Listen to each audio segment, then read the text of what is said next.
I think we're live. We look live. Woo! What is up, y'all? Thank you, Fish, for the confirmation. What is up, everybody? Welcome to this Gymbreakers semifinals in Nemesis Cup, the second of two semifinals that are going on. You can see the score at the top. We're going to get to that explanation in a little bit, but first you got to figure out who the heck we are. If you've watched a Gymbreakers stream in the past year, you probably already know who I am, and you're probably sick of my face.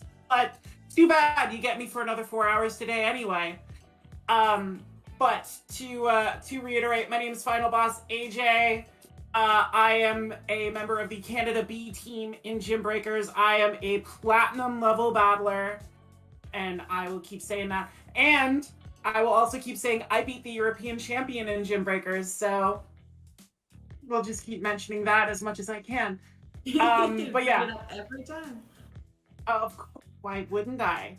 But yeah, we have a great showdown for you today between America and Spain, and obviously I can't do this alone. Y'all have seen me before. I need a ton of help, and I have three very capable shoutcasters with me. We're gonna do introductions, starting with the lone gentleman with us today. Why don't you let them know who you are, Sosa? I am Yep. Sosa Flow Yeah, of Team Rocket Academy. I do not have any victories against any European regional champions right now. I am not in Gymbreakers, but I have shoutcasted for the last few months. It's been wonderful to be on here on PvP, Pallet Town PvP with the Gymbreakers. I've been doing this with a Guardians Cup last month, and it's been super fun. Loving the teams. USA is already down. I'm kind of disappointed by this, but I can't wait to hear what the situation is and see some of these battlers go at it. You can find me at Team Rocket Academy and Team Rocket PvP on Twitch. We live stream bringing out battles as well, and I'm just here to have a wonderful time shoutcasting with these lovely ladies. Save the plugs for the end, Sosa. Now what are you going to say at the end of the Sorry. broadcast?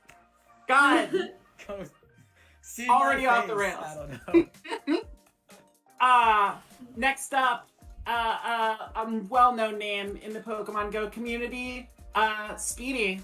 Why don't you introduce yourself? For Speedy Go. I typically stream GBL sets on Twitch. Very well known moderator, tournament organizer. I don't know, I guess battler as well. I am part of a factions team. I've not been as participant or as active, I should say, in it, but Ohio Nation is my factions team, and definitely looking forward to seeing some of these battles between Spain and USA. It's been a hot minute since I've been able to cast one of these, and I'm really glad to be back.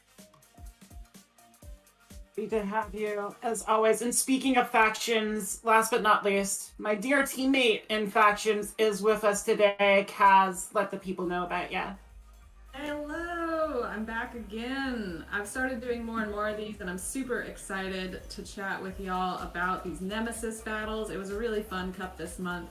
And I'm really looking forward to not only hearing the explanation of why we're already down in the USA by 3, but I'm also looking forward to casting these battles with y'all. So excited to see such high level play here. All right, we are going to get to that in a little bit. But before we do, we have to first, set the scene a little bit here, let people know what's going on. So if you're unfamiliar with the Gymbreakers format, it's essentially a World Cup style of battles. Countries enter their best representatives, and they go at it in group stage battles and then advance to a knockout round format, which is where we find ourselves now with these semifinals. The USA and Spain, two elite teams in this format, usually are featured on these semifinal and final broadcasts with pretty good regularity, and they've done some damage to get up here. The USA unfortunately knocked out the Canada A team in the first round to get here, and then dispatched Italy in the quarterfinals, while Spain avoided a matchup with its B team, but had a relatively easy time with Hungary and the Brazilian B team from Mato Grosso to set this up And as you can see at the top, if you saw me yesterday on my PvP Academia, we had California against Brazil. California, the America B team. California defeated Brazil, so we could potentially have an all-American final. And I know for a fact Spain wants to deny that. Spain wants no part of letting that happen on their watch. So the Spanish team heavily motivated to the point they already have a lead. And we might as well get that explanation out now. Some of the footage that we got was corrupted. And we don't want to show you like pixelated, grainy footage. Y'all don't deserve that. So, we can just let you know. Exactly. Only the best for the viewers of the Gymbreakers semifinals. So we can tell you that Saruka faced Big Green, and Saruka got a 3-0 victory against Big Green. So that is why you see a 3-0 for Spain right now. Saruka doing Saruka things. So that not big. That is why we have a 3-0. Is that already mute 1 on Sosa? Did we already get that counter started? Are we good? Am I mute? I thought you were. Am I muted? No. He was just wounded for a moment, but he's back now. Yeah, Big Green, right. One of the battlers out in LA, my boy, like you'll just see him and he's giving up 3 points to Spain. Granted, all battlers here are top battling. You just hate to see your buddy lose. That's all. I was just, that hurts. I mean, Trey Flames is out there. Do we have the California team? Do we have the individual player matchups, Fish, or should we just go through them? There we go. Oh, so as you can see, Big Green Saruka will not be seen, but rise to occasion. A pretty good potential counterpunch against Saruka. As we look at both these sides, some very familiar names to anyone who's watched some of these Gymbreakers streams. Any names jumping out at y'all for our fellow shoutcasters here? I recognize a lot of these names. I've been beaten down by a fair amount of these names. I was gonna say Polymers Up was in regionals with me last year, and I had to face him, and it wasn't very fun for me. But they were amazing battles, and so I'm really looking forward to see what he pulls out against Team Spain in the first 2 matches there.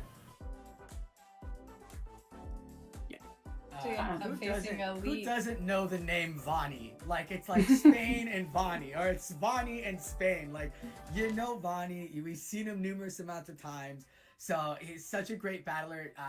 I'm making a quick Vani plug because I want to see this man go to a regionals. He just posted up a GoFundMe. Go find him on Twitter. Go help him out. Get him to a regional so he can participate. He's such a great asset to this Spanish community out there. So absolutely, like, Vani is such a great name that I see that just pops out. I know that Panic is on a elite. He's like ranked 3 in the world right now. Rise to Occasion has been top 10 for the last 2 seasons now. Jurunja, I know because he's a all-star from season 3 out there in Atlanta, and Bruno Bust out from Boston as well. You ladies have said you've run into Elite. I have not, because I am not a Elite battler. I have not been in that group that y'all battle in, so I don't know Elite, but pretty much all of the USA I know, or I've come across, I've seen on Friday Night Fights.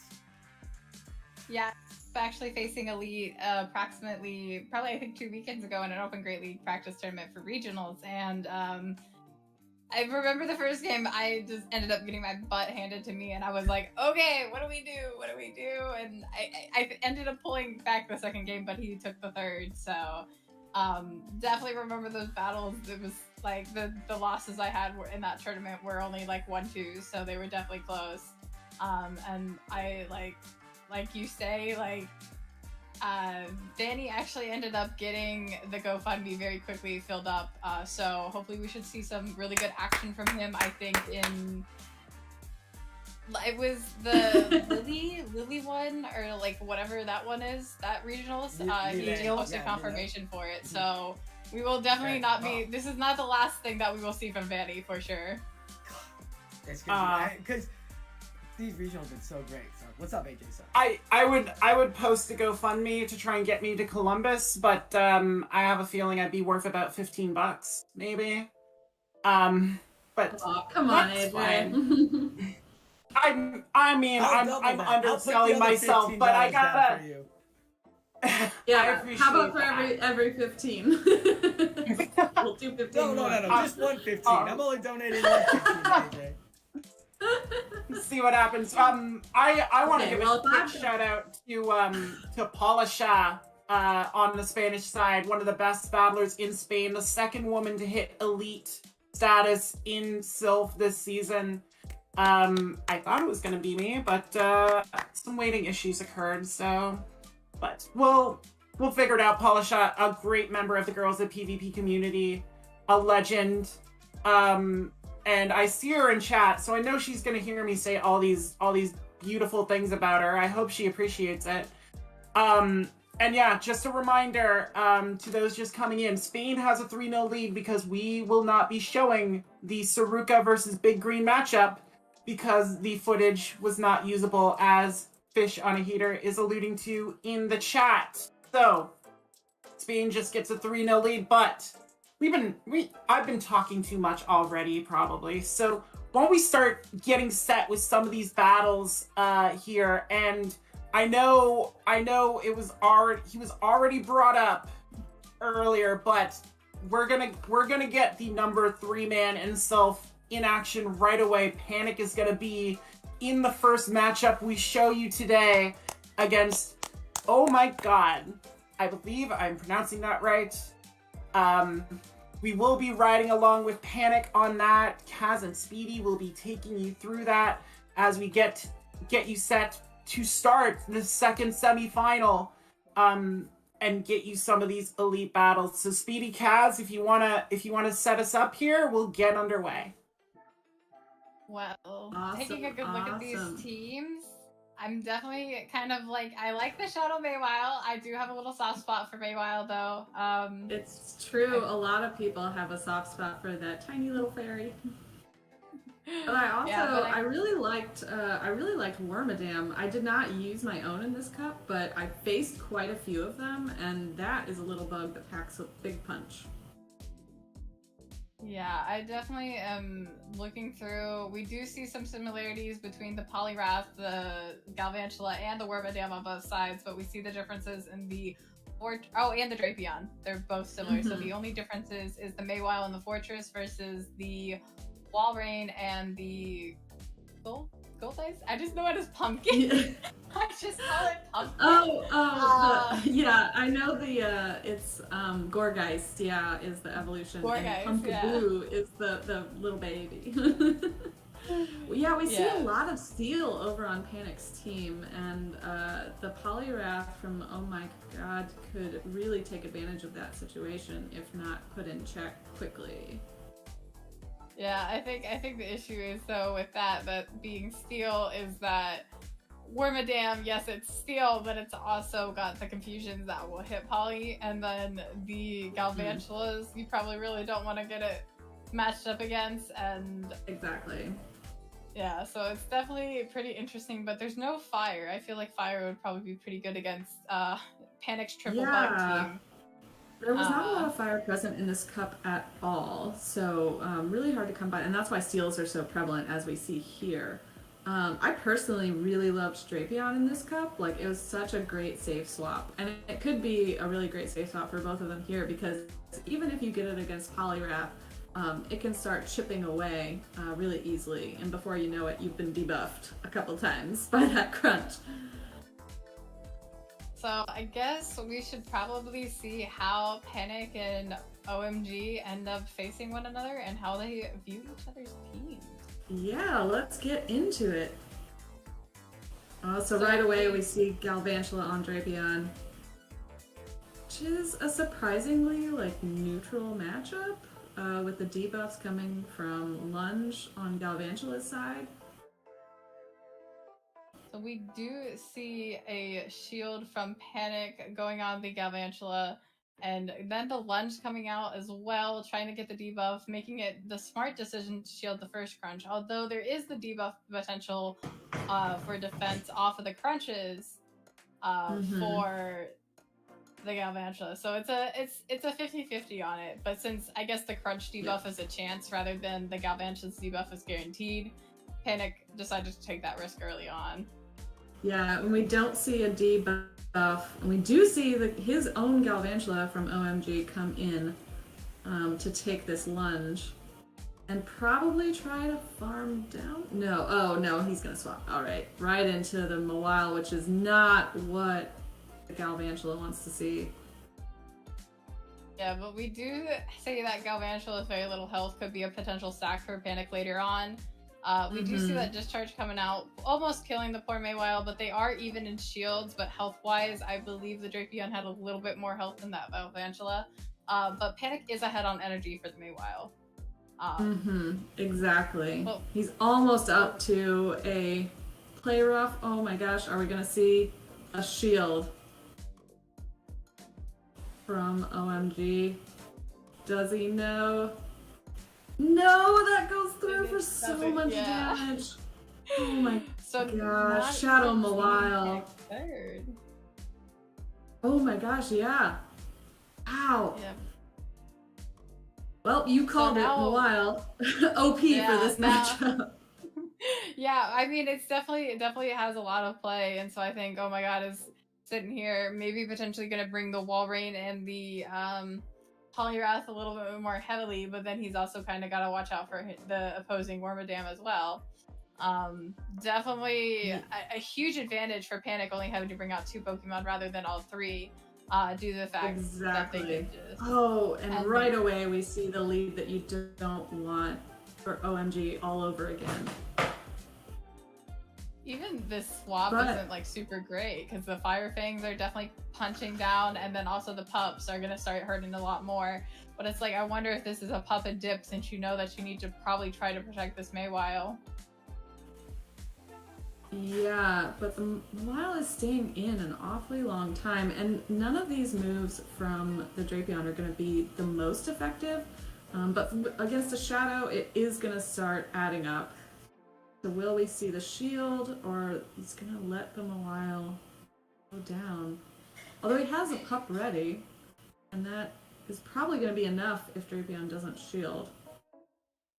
Absolutely, it will definitely be enough, but also too, I'm very questioning why Panic didn't attempt to farm down, especially to have potentially a move for whatever is coming in. But we immediately see that he's trying to get out, trying to save the Mawile, either for some Fire Fang damage later on, or to save it in the back. And we do see that Poliwrath in the back, so we do have the advantage of knowing the full side on both teams. And we're just going to see this nice Galvantula mirror debuff, continually debuff, but then that Poliwrath will have to be put up against that Wormadam. So it's going to depend on what shield scenario Panic goes to, and also he does have the potential sack with the Mawile as well. Exactly. And having that Wormadam in the back definitely makes, makes this a pretty safe place for Panic to not have to give up shields. If he can just save those for Wormadam, he'll be in a really great spot. But we do see OMG going down both shields in these these matchups. But I honestly, if I was Panic here, I would just kind of let my Galvantula go. He's done his work for the day, and try to let Wormadam These sweep. debuffs are the key. These debuffs from his own Galvantula are the absolute key. Just letting those add up. Oh, and we do see an immediate swap into the Wormadam on Pally matchup. Ugh, this really hurts. Hurts that water fighter. I mean, that's definitely the advantage that Panic had, not having to show his Wormadam last match, because I believe, if I remember correctly, these are the same 3 that he brought last match. You are correct there. Yeah, so definitely a huge advantage knowing that he could bring the Wormadam again, especially with oh my god's apparent dependence on the Poliwrath. So we're seeing Panic start to take back some of these points that we added on for Spain early on. or not take back, but rather win additionally for the US to even it out, salvage some of these matchups. Yeah, so I wonder if Bennett's gonna bring the same line of 3 now, knowing he did win that lead very heavily on that second one, but Maywile has definitely been a driving force in these first 2 matches. Yeah, having that access to that fire frame. Oh, we do see the same exact lead. Ugh. And we're gonna see the same safe swap. Yeah, so this isn't the same match, is it? I hope not. It's not the same match, right? Panic didn't actually use that, like, both of them. Yeah, I mean, it's interesting. We are seeing the exact same play. Maywile is staying in instead of swapping to anything else. But as we saw last time, I mean, keeping that Wormadam safe in the back really does come in handy later against pretty much OMG's entire team. Yeah, absolutely. But yeah, we are definitely seeing a pretty like mirror match. This is a different battle. Okay, we have been confirmation to that right here. Got confirmed. Even though it is looking very, very similar, so I guess these 2 battlers didn't learn from the last match. And we do see the same trying to swap on Panic's end into the Galvantula. So it's if we see the polygraphs come in, I'm like, did we really get a second match? Did we lied to us? Okay, well no, but Polly is staying in this time. Okay, yeah, so that is very different. We finally have visual confirmation that we are in fact watching a different battle. And this Polly does have Ice Punch, so it's going to start trying to chip away at the Galvantula that way. But again, I mean, the same strategy is really going to work in Panic's favor, just saving shields for the Wormadam in the back. Because even against, this Galvantula, and its lunge debuff, the confusion damage added up with Wormadam's moves coming through, as long as it can stay behind shields, it's going to be pretty safe. Absolutely, especially because, oh my god, can't even swap out to clear the debuffs, so these debuffs are just going to come in from Panic's side, and there's nothing that can be done. Even probably Maywile being able to like Fire Fang down would be very successful in this case, depending on how debuffed you can get it before his Galvantula goes down. Exactly. But we do see the Wormadam come in to start getting confusion damage in before it itself can get debuffed. But unfortunately, this is looking like Panic's gonna take, well, fortunately or unfortunately, depending on what side you're on. Depending on which side you're on. Yeah, depending on what side you're on, because I said unfortunately, I'm like, there's US, as Obi-Wan would say, from a certain point of view. And it looks like we're experiencing a little lag or kind of acceptance of what had just occurred. So we do see that Panic is able to salvage the points from his teammate Green and being able to tie up against Spain. Very nice matchups. And we did see how Maywile really came in handy there. OMG really did try and bring in the Polyraft to counteract all the steel that he was seeing over there, but just couldn't get it into the right lineup. So let's move on to our next teams. And we see now Panic against Hachi 2390. And we see a very different team over on Spain's side. We've got a Jirachi now to counter the actual, the non-stab confusion of Wormadam. We see Quag. Oh, my big boy. A lot more water. So maybe Panic can't really rely on Maywile or as much as he had. Even though Empoleon definitely with waterfalls will hurt a Shadow Maywile. But Pups will definitely also hurt that Empoleon back as much. So definitely kind of two sides. But still Maywile looks pretty good against Jirachi, Galvantula, and the opposing Maywile as well. So yeah. I Might be really willing to take love the chance. Credillia in this cup, but I'm not sure it has a whole lot to do here against Panic's team. As you were saying, the Quag and the Empoleon could actually come in really handy to throw some big damage against Panic's team. So I see how Panic adjusts versus this team and see if he decides maybe running the same Galvantula Wormadam Feywild 4 or if he decides to switch it up. Let's get right into it. Oh, and now we see Panic on the receiving end of a bad lead against that Galvantula, and we see his own Drapion come in. An Empoleon from Hachi. Really looking up to be like end up dragging out the water type so that he can save the Maywild for something in the back, hoping it's not just a double water strat from Hatch's side. So definitely going to be trying to either A, get switched in this situation, or ending up trying to be able to take down some of the shields so that potentially that Maywild can come in and sweep in the end. Because once it starts pupping, once it starts fire fanging, it can just be fast move pressure at that moment.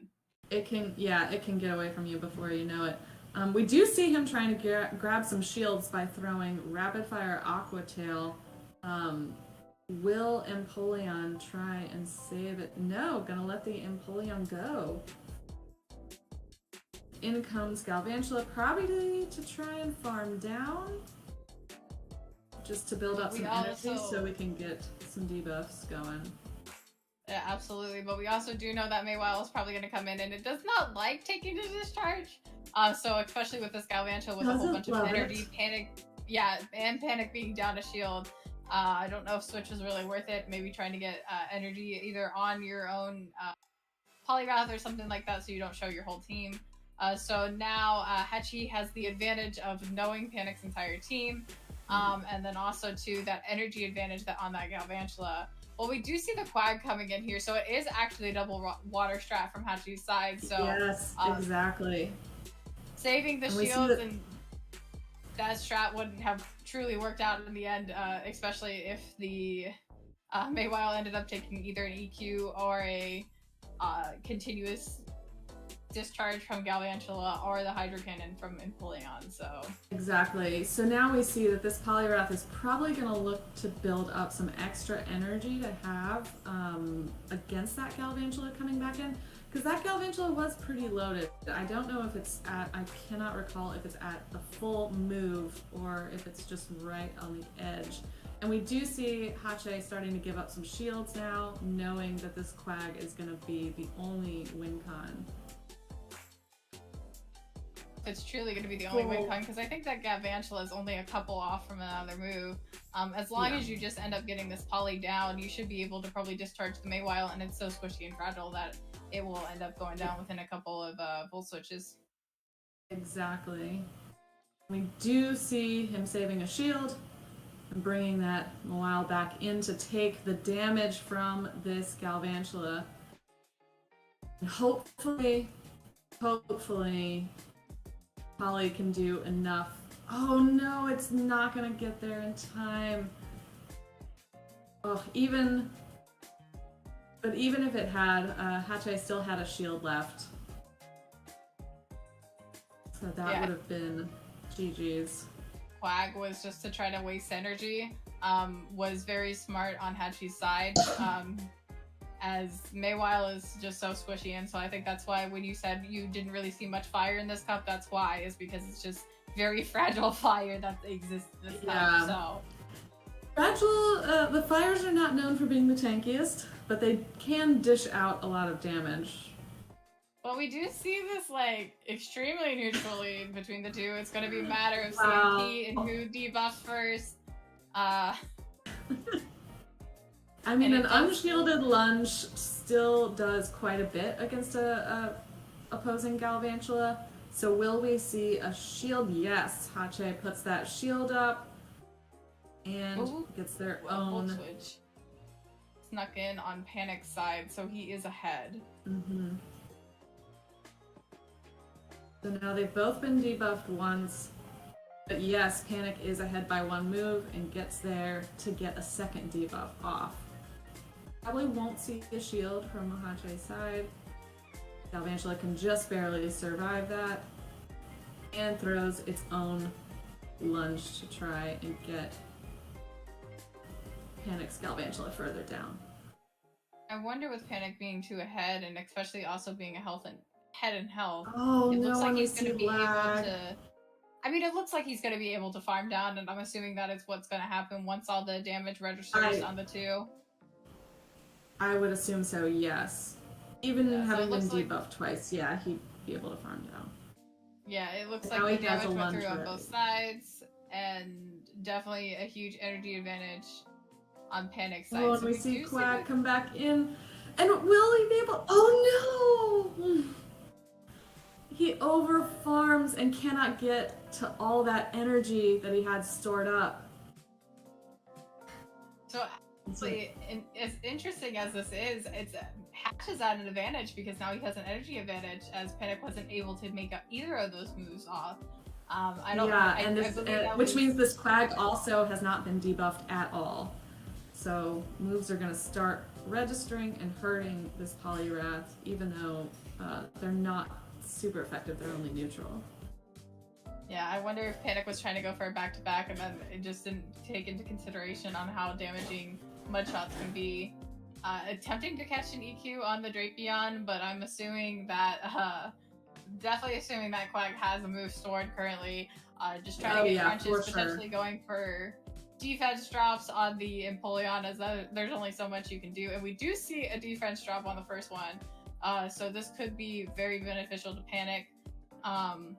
But he does have no shield. But the first move, yeah, the first move is going to come through from Empoleon, and it's going to be that Hydro Cannon that hurts a lot. But he will be able to get to another crunch, and we see a shield from the Empoleon? No, lets the Empoleon go. More and lag? now the this is the ever so famous standoff when both opponents know they need farm on their last mon, but don't want to give it. So we do see Panic ending up tapping so that it registers. But yeah, we do see this Quagsire come back in. This Poly's definitely going to take at least an EQ, if not 1 or 2. Exactly, and EQ at this range. Oh, we see the last shield go from Hache. And now we see this EQ that's going to definitely come through and do a lot of damage. But being that water type, Poliwrath can just barely survive. And can it get to the Scald in time? No! Hache gets to what I assume is a Stone Edge coming through, yeah. Just barely quicker than the Earthquake to take out the Poly and get 2 wins back from Panic after his sweep of OMG last round. Panic on that very costly attempting to go back to back on those 2 lunges. I understand why, but it's just honestly devastating. I definitely have 2 moves and die. I've done the exact same thing, especially with those really long-term moves, like Volt Switch, like Incinerate, where we see that it takes so long to even get those moves through that we can lose all of that energy we tried to farm. And here again we see Galv on Galv lead. We do see Panic rather than going for CMP trying to get a sneak in, which he does accomplish. I just wonder if this time it will be able to be enough, since he was able to debuff last time. We do see a sneak in from Hachi's side, so definitely not going as intended for Panic, being debuffed first and then not being able to secure that Volt Switch. But then we do see another Volt Switch sneak in, so Panic is now still 1 ahead, but is not being able to debuff first, and they're just trading the sneaks back and forth.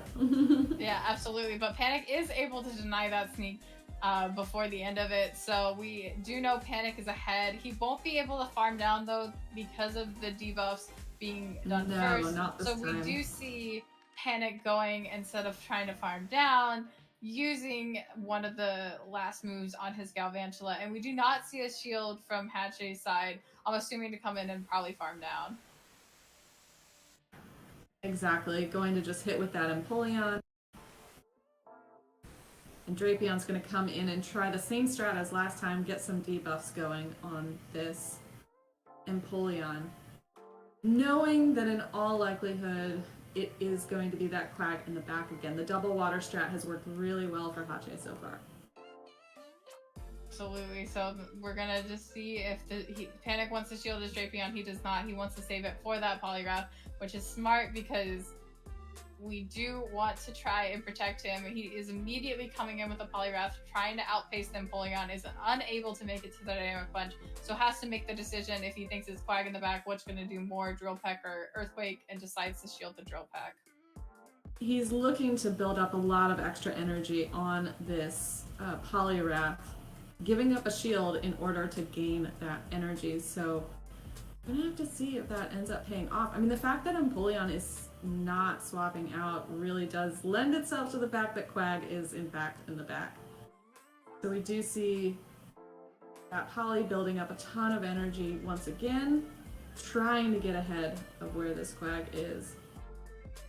Yeah, but we do see the attack fall, so hopefully Panic's probably hoping that he can pull off living in EQ and then being able to catch the Stone Edge on his Drapion, or being able to catch the EQ on it if his switch timer gets up quick enough. Exactly. We've seen Panic do this a lot, try and save those low health mons for a potential sack in the back. And now that he has debuffed this Quag, he can definitely survive the Earthquake, but only just barely. So, but we do not goodness. see he live. Oh my god! Oh, he gets to the Dynamic Punch!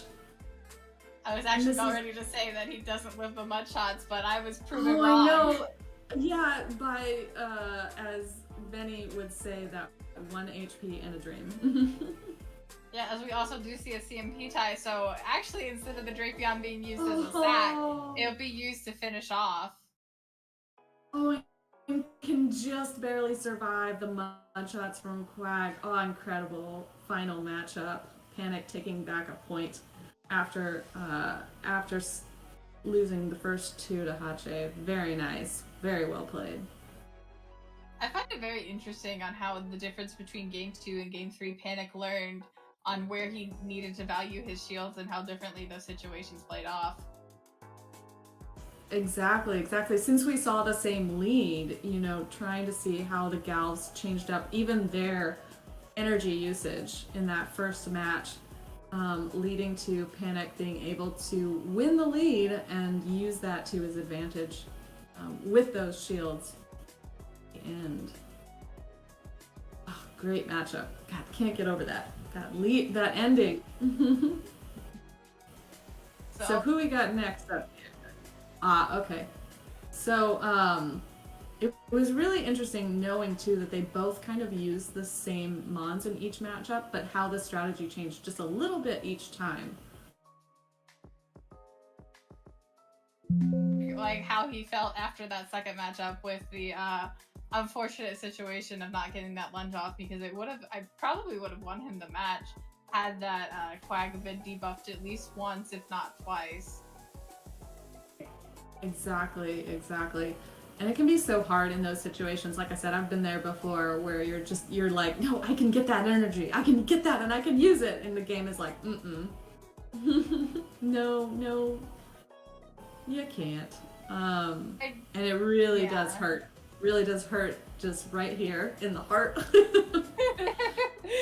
Yeah, so I believe our next one, actually, we are now getting to see a different new team, Elite, coming in for USA versus Hache, which we've definitely obviously talked extensively about Hache, but Elite's team, we see a Dodene, we see a Crustle, we see a Rosary. Both of these teams super spicy, and I love it. The Dodene, so adorable. And really a very unique fairy in that position where it can, with access to the fast move Undershock, right? Undershock, yeah, I believe so. Yeah, am I remembering that right? It can get to both the discharge and the play rough incredibly quickly. And if you are not prepared for those decently hard-hitting moves, you can be in quite a position. now just looking at this, and especially, I'm like, I honestly wonder if we're gonna get to see some Jirachi play, especially against the Poly and the Roserade. I'm pretty sure it can hold its own up against the Dedenne and the Crustle as well, especially because Confusion is a very powerful fast move, not only energy-wise, but along with damage output. And the steel typing on Jirachi helps it resist both the rock from Crustle and the electric moves from Dedenne. So yeah, I think you're right. I think Jirachi should come out here to play, because it has a lot of potential if it keeps building up enough energy, especially since it can get to its own charged moves, that Doom Desire signature move, very quickly. Absolutely. So I'm pretty interested to see what Hache does to change up against his new opponent, Elite, in this very interesting team comp. Alright, so we do see Dedenne on the lead against Galvantula, and Galvantula immediately swaps out to the Credilli, so we see an immediate swap into Poliwrath, but this is not a safe matchup for Poliwrath now that it has let this Credilli get some energy. Yeah, we do see a whole bunch of grass and electric type is not very good against this Cradley, so I guess I even missed one more thing on Hatch's team as I'm sitting here like, I want to see the Jirachi, but... Exactly. Oh, but the Credilli does not shield the dynamic punch. Will we see 2 shields go down on this Poliwrath? Oh, yes, we do.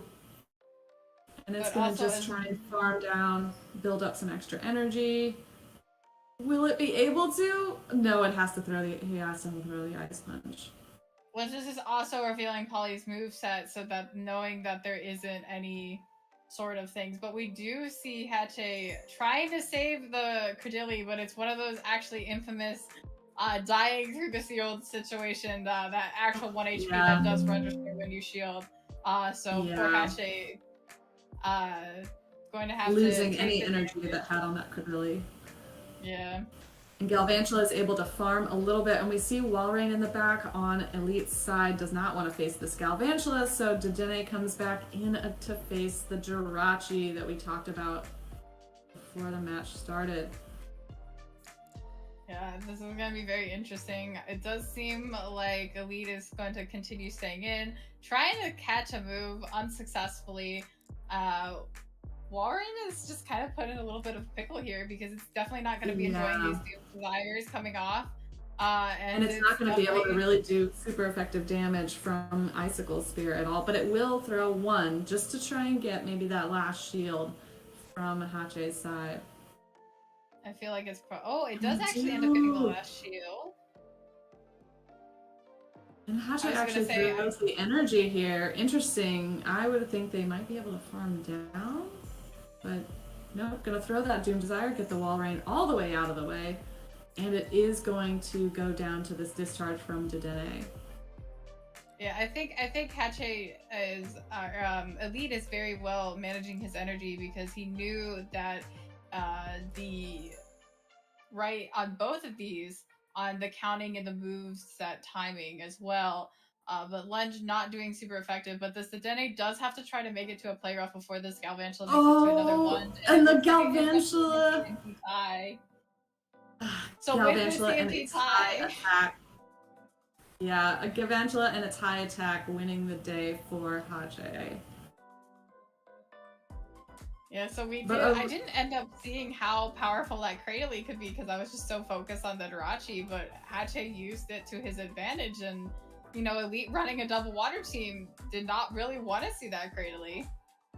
Yeah, exactly. Credilli does have a lot of play here. I mean, it doesn't love the water damage, unlike other grass types, but, its combination of rock type moves and grass type moves really put it, along with that really fast charging bullet seed, really put it in a good position here. Oh, and we see Elite immediately getting into a bad matchup. But gonna bring in faces a Galv and out faces a Quag. Oh, I wanted to see it, but now it's just getting hurt. I mean, to be fair, fair, But we I'm do questioning see- what it kind of wants to see in the lead. I mean, I think the only thing that would be valuable for it in the lead would be an Empoleon. Exactly, yeah. We do see the Walrein come out from Elite's side against the Quag, going to have to shield the Stone Edge. And now Cordeli's going to come in again to try and get some energy and moves off of this Walrein. But Cordeli, being that part grass, doesn't love the Icicle Spear. Can take one, but will not want to take another. I do If it expect wants to- probably a shield from Hachi's side on this, especially probably Yeah, trying he's to got to find a little preserve bit the of energy. Yeah. Yeah. He's probably trying to get up it's to... CP? Maybe. I think it was I mean, CP tie, so... He had a lot of energy, so gonna go ahead and throw the Stone Edge. But I think he's still got quite a lead on maybe a potential Grass Knot. Neither one of these Pokemon in Elite's back end want to see this. He's gonna bring in Polly, try and get to the Ice Punch as soon as possible. And Hache's really trying to build up a lot of energy. Yeah, the double team from Elite's side, trying to run the same thing back and just not finding any good leads.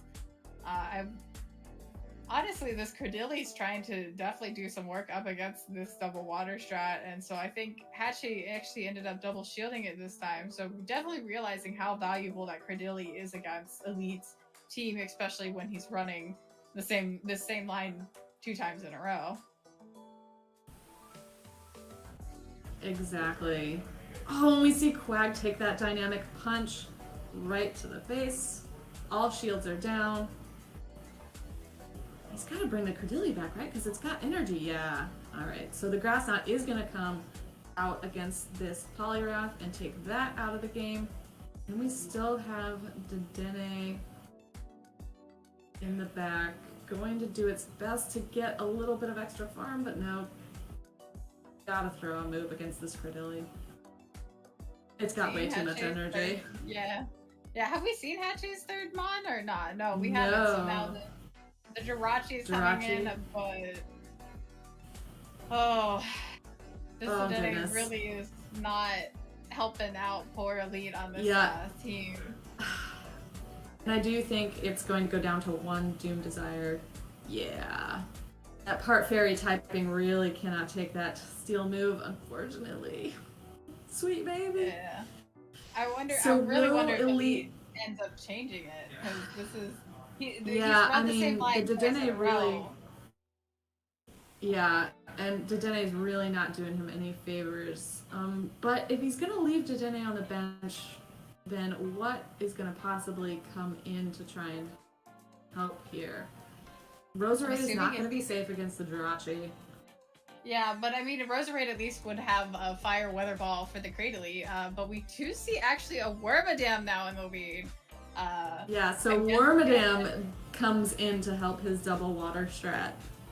So we do see he has brought the Walrein and the Poliwrath both back.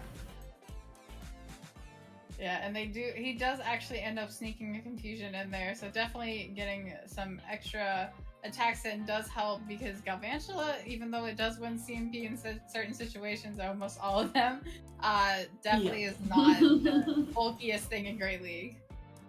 No, and Wormadam goes ahead and throws the Bug Buzz to take out that Galvantula early.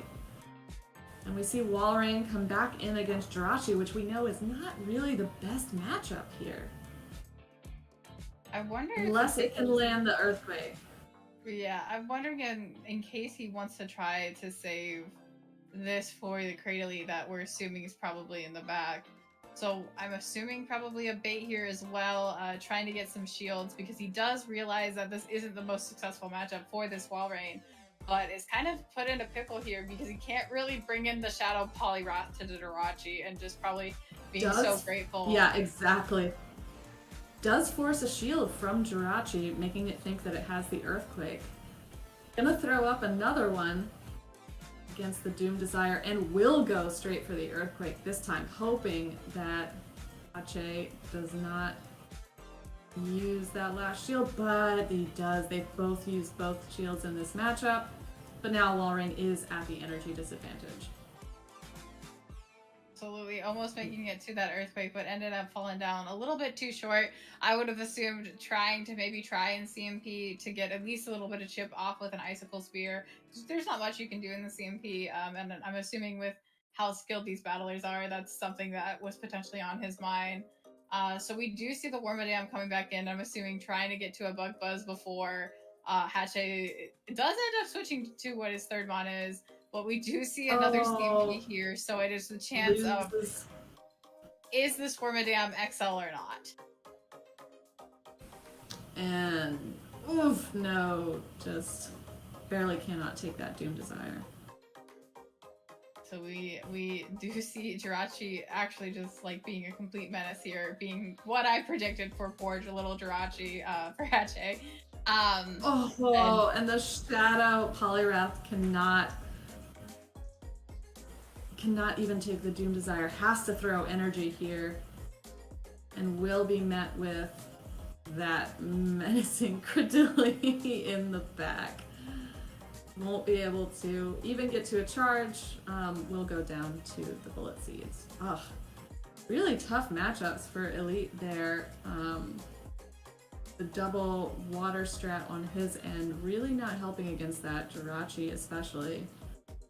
Yeah, I think maybe us, honestly, probably either bringing in Crystal or the Rosa Raid would have been successful after realizing what strat he was kind of trying to use, especially with the Jirachi Creatively Core, because that just ate him up alive. Even though, yes, I understand Rosa Raid does take super effective confusions from Jirachi, but it also throws really good weather balls, which Jirachi's not the most bulkiest one. Creative's a little bit more bulky, so that's a little bit probably more iffy, but... Exactly. I mean, they were well played. Elite did a great job of trying to build up a little bit of extra energy, you know, having that in the pocket for his mons in the back, but unfortunately was not able to counter that the sheer damage of confusion from Jirachi just waiting in the wings.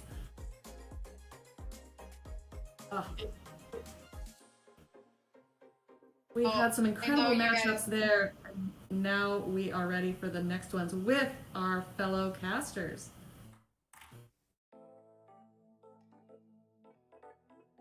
Sosa, you there, buddy? All right. You ready? What was off, all that? First off, I actually can finally say something correctly. You know how I'm terrible with like Pokemon names and I slaughter the hell out of it? It's actually pronounced Ache. The battler's name is pronounced Ache. It's like the letter H. So I was really happy that I got a naming right for the first time in my shoutcasting career. Loved Panic's team. Panic's team baiting team was so good. That team building he had was so good from the get-go against his first opponent, but it was really tough against his second opponent, who, unlike having the Gorgeist against his first opponent, had the same that could protect against, had something different that could protect against the Mawile. Elite, Yeah. we get back, we get to a 4-4 or 4-5, and Elite just gives 3 back. It's like, it was tough. But his team was definitely, as the girl said, double water, which all of Ache's team was so hard walled against, or not, was it Ache with the Jirachi? Yeah, Ache with the Jirachi. Was so Ache hard with the walled Jirachi. against that double water strat from Elite that, I mean, he was really, I was surprised he didn't bring out the Roserade and Cressel, just saying scrap the strategy, bring out new things, and just see what I can make work. What is the definition of insanity, Sosa? Trying the exact same thing and expecting different results? Expecting different results. Ache was not bending at all with their strategy going into that, and that big 3-0 getting Spain back up to an 8-4 advantage here. And I don't know about you, Sosa, but like after Obsidian, where it's like you have to have Sableye, Umbreon, Dragalge, and Escavalier on every team, Nemesis has been such a breath of fresh air. We are seeing so many different team comps here.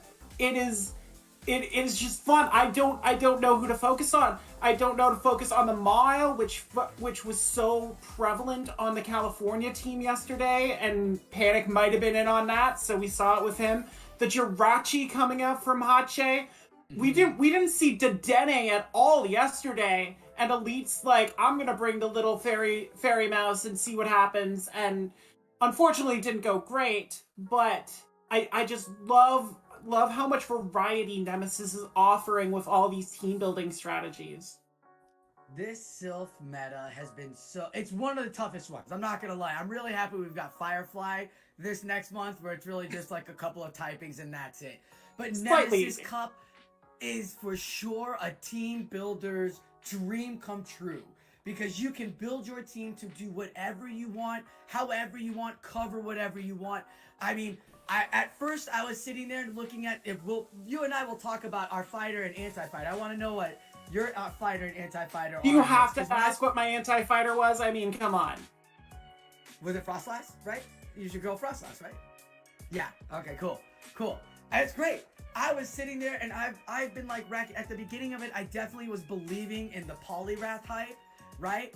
But then I saw how confusion on the Wormadram, or if you put it on Gallade, is like huge. And with all of these wall reigns and all that stuff, Gallade was such a dominant fighter. I saw Gallade play and I was like, oh my god. It was a Gallade and Gengar combo pair. And I was just like, the coverage on that. Confusion has been the real good fast move in this tournament, especially with fighters. That's why Wormadram is so top. And that's why Jirachi was so good as well. Because that steel typing, as Needy said before, fire is like irrelevant. Besides my buddy Macargo, well, I was about right? to say, Dre Flames may have something to say about that. Dre Flames has built the Dre Flames team, and we can get into that in a second because he's definitely coming for those shields. But fire has been so irrelevant, and that's why I see it on Dre Flames' team, not just in the Macargo, but also in the Roserade too, because if he doesn't see a confusion user, you've got that weather ball spam that goes off like that. Like we said in the last I said in the last about the last matchup, it was just unfortunate that Elite's team was met against Ache's, because Ache's team literally was just a great built team that could hardwall Elite's team, and it was just like you're saying, this meta is so. We got a Lucario. Get out, Lucario. With all the mud boys running around, AJ, are you sitting there going, I need a Lucario as my fighter? I mean, we've seen Lucario go off a little bit, and it does offer that fog of war ability. Like, we've seen close combat Lucario, we've seen Shadow Ball Lucario, so you can adjust Lucario a little bit and give it a little more versatility depending on what your opponent brings. And you mentioned the fire. If I wasn't running my girl Frostlass, I probably would have been running Mile a lot, just because that Fire Fang damage is so oppressive in this meta. And with the Steel Fairy typing, the resistance profile is very nice. Mile, poor baby, still squish, but still very effective. But we see Dre Flames here with a team that has some notable glass cannons on it, with that Lucario, with that Roserade, with that Galvantula, but also has the Noctowl and the Macargo to offer a little bit of bulk, take some energy if need be. But he's going against Polisha, and I'm sorry, I'm always going to back my girl. I've seen her too many times in this scenario. Like, I know she's going to go off. She's rocking Gourgeist, which we haven't seen a lot. I used Gourgeist in my Pandemonium sweep. Was a very nice addition against those Quagsires that were popping up a lot, those Mud Boys that you were talking about. Just a very nice resistance profile, but obviously there's one thing in this meta it does not want to see at all, and Dre Flames has it, and it's that Noctowl. So, I'm not sure how Polisha... and that Macargo. I don't think Gourgeist wants to see a Macargo. Well, it depends. It could be Rockthrow Macargo. We've seen Rockthrow Macargo. Right? I know, it's Dre. That's why I didn't want to call Incinerate on it, because Rockthrow would be great against El Galvantula and the Wall Ring and the Beedrill. But you're absolutely right. Like, this Gourgeist is so good in this cup. And especially, even though if you get caught with the Wall Rain, you're still forcing those shields. And you're seeing all those Mud Boys out. So I'm loving it that you get to see that. But there is that damn Noctowl on top of that Macargo as well. Like, yeah, it'll be... If we see Gourgeist, it'll be in the second. But she's got Beedrill and Drapion, and I actually felt that those two were the top tier poisoners in this meta, like picking one or the other. Beedrill forcing out those with a drill run could be hitting you with those X scissors, because that's a cool opportunity to have with that. Now you're not just forced to get with Sludge or anything like that. Like, you can really play with Beedrill's movesets there. And then Drapion as well, like if you really wanted to go spice Ice Fang, it'll never happen. But Drapion, ever since it got that poison boost, right, can get to those crunches, can get to that surf. So those are two great Pokemon I'm so excited to see on her team. Yesterday, MJ Get It was praying for Ice Fang Drapion so hard, and he never got to see it. And I mean, and when they gave it, and then you put Fellstinger on it too. So like, maybe if this was a more grass dominated, you see a more flying and grass dominated, or dragon, right? Ice Fang Drapion, easy, hands down. I'm just gonna say, with Walrein on Polisha's team, I don't think we're gonna see it here, but I do love the shield pressure that Beedrill has, even against that Macargo in the lead. It can force shields with that drill run. I think we need to start getting into this, so I know you and I, we can talk about this for like hours. Noting, I just want to make a note, we've seen Galvantula on every team so far. That's really interesting to know. Pretty popular Spooter. We're gonna see it again here on the Walrein right off the bat. That is a great lead for Polisha here. That is shockingly good, as she's gonna go. Try to get it, but Draflames is going straight for those Icicle Spears. Gonna pressure that shield and will get it right off the bat. I believe he built up for 2. No, a little bit and a half, so we get into the first. You gotta get that spear in as quickly as possible if you're Walrein, just to avoid the lunge debuffs. But Polisha went for the discharge. It is gonna be shielded by Draflames immediately here. Yeah. That, even though that Walrus is tanky, it still doesn't want to see Electrical. As you see how much damage Volt Switch is doing right now. Gonna get the second shield. Now this is huge. Draflames loves playing with the shield advantage, shield opportunities. So we will see if he's gonna let the Walrein go down. I believe he is. I believe he's gonna say goodbye, but he's gonna shield it. Even me. And it's a shields down immediately. And now Polisha's gonna come in, get energy on this Drapion here, and it's met with a Noctowl. Noctowl just avoiding Galvantula, I have to think, but it's not going to be able to threaten with Shadow Ball at all against this Drapion. Who cares? Drapion's not going to do anything. It doesn't have Ice Fang. It's not going to hurt it. You can soak up all of the energy, get to a second Sky Attack, and when the time clock swaps, have a Noctowl with a little bit of energy and a charge move ready to go. There are no shields on your opponent. Right now, he's playing Time Clock. He's building energy. He's throwing it off, doing the damage. Time Clock isn't going to come up here, so maybe the Walrein will come back. But look, he's getting to that second Sky Attack. He got it. We'll see though. Polisha's got the move and gets the CMP on Noctowl. Does not have the attack strength of some of its brethren. And Noctowl goes down to the Aqua Tail. And now Draflames has to make a decision if he can try and get some energy on this Galvantula. Looks like that's the call. But that crunch is gonna come in, and Spooter is squish. It is very squish, and that crunch does so much already. And I love what Polisha's doing here. Polisha's just gonna take the energy on the Galvantula and then come in with that Walrein in the back and probably try and just finish this off before it gets to another move. Absolutely, and that's a great concept, and she can get that Drapion into as a second shield if she needs it. Brings in the Walrein. Yeah. Gets the energy, gets the Icicle Spear. Gets to that Icicle Spear. The move. Yeah.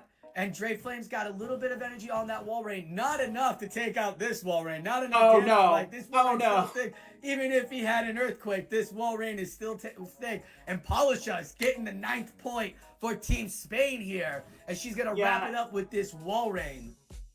Yeah, I was about to say, Draflames had so much energy on this Walrein, but this Walrein... Slight advantage in this mirror, even not having a move with the green health bar against a red health bar. Generally, it works pretty well. And Draflame's gonna try and make this interesting. Go for the Icicle Spear. I don't think it's gonna be enough with that double resistance on Walrein. Yeah, no.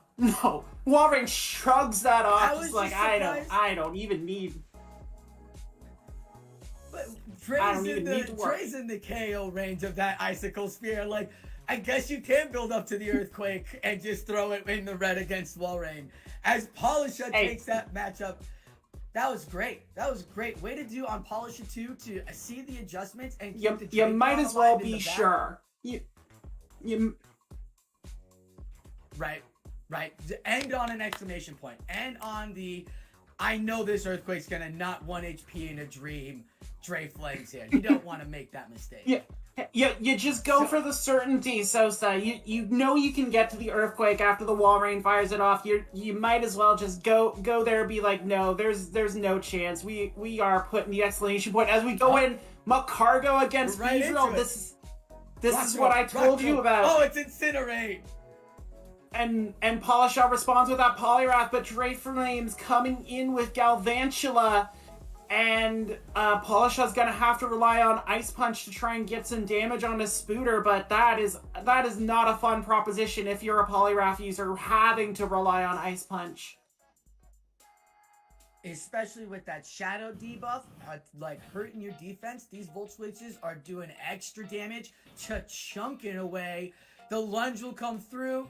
Gets extra, try to get extra energy, but Polisha gets that Icicle Spear before the Volt Switch can prosper in. I think this is the old situation before the new bug got fixed by by Niantic. So the charge move does go through, the charge move does go through right before the full damage of the... Even with on turns, just the way Mudshot and Ice Punch are set up, Polyrath would be able to get that Ice Punch off before the Volt Switch damage registers. But Polishaw bringing in this Shadow Beedrill here just to try and get farm on this Galvantula, and she does. That's a lot of energy on this bee. And that is, but look Dre's got the Noctowl. He's got the Noctowl that walls bee. The cargo. Yeah. So this is actually... I know I'd really love to see Rock Throw on to Macargo, but Incinerate just generates Stone Edge so much that going for the shields here is the way to go with Macargo, the way Dre's team is built. Because a Shadow Ball at this point will take, by the time he's done with the Wallrain, the Shadow Ball will be at KO range. So that's great that he got the last shield. Can he get to the second earthquake? Because that was a bait. Paula got the shield on the bait there, and now gets to earthquake this Macargo. Just makes the call there, and Polisha takes the Macargo out of the picture. And I don't know if Noctowl can get rid of Wallrain quick enough before these Icicle Spears start adding up, Sosa. No, and it is not in Shadow Ball range at this point. Because Shadow Ball would still leave it in the red, getting to another Icicle Spear. So he's got to go for double Sky Attack. Maybe see if he can get extra energy, but he's got to throw a second one. Because there's almost a second Icicle Spear on Polisha ready to go. And look at that. One more. Who gets it first? And who wins it? Wallrain gets it. DMP again. Burning this Noctowl as the Icicle Spear is gonna come through. And Polisha, rocking the bait game to perfection, puts Spain up 10-4. And if you're Dre, there's just nothing you can say. It all hinged on that bait call, and it's a 50-50 proposition at times, and he got the wrong end of it that time. She baited beautifully. It was literally the only thing that she could do to really flip the con into her favor, because that Macargo is ready for a Stone Edge. So she said, I gotta, because the game plan there in the battler's mind is they've got to throw the Earthquake right away. She said, I'm throwing Icicle Spear, and got the shield. Now they're both in a neutral matchup. Dre's got to get a point for Team USA, because Spain is running away with this, AJ. As a USA fan, I am not okay with this. As a battler, I'm loving these matches. Hey, as a Polisha fan, I am quite alright with this. We see the Spooters going off, and if you see in the back on Dre Flames, he's brought that Lucario in. He is going full glass cannon in the back there, maybe trying to deal with that Wallrain and a potential Drapion, which we do see on Polisha's side. that's actually really smart. That those counters will do great against both of those Pokemon. So they're just gonna see if they're going for shields here. Dre Flame's playing the shield game. He's like, I'm gonna keep my shield around. Polisher makes the first swap, and in comes the Lucario. That's Here probably comes not the one you Lucario. wanted to make. No, knowing what I know, Dre. probably not. Yeah, but knowing what we know, these They're Aqua just Tails are bad. going to hurt.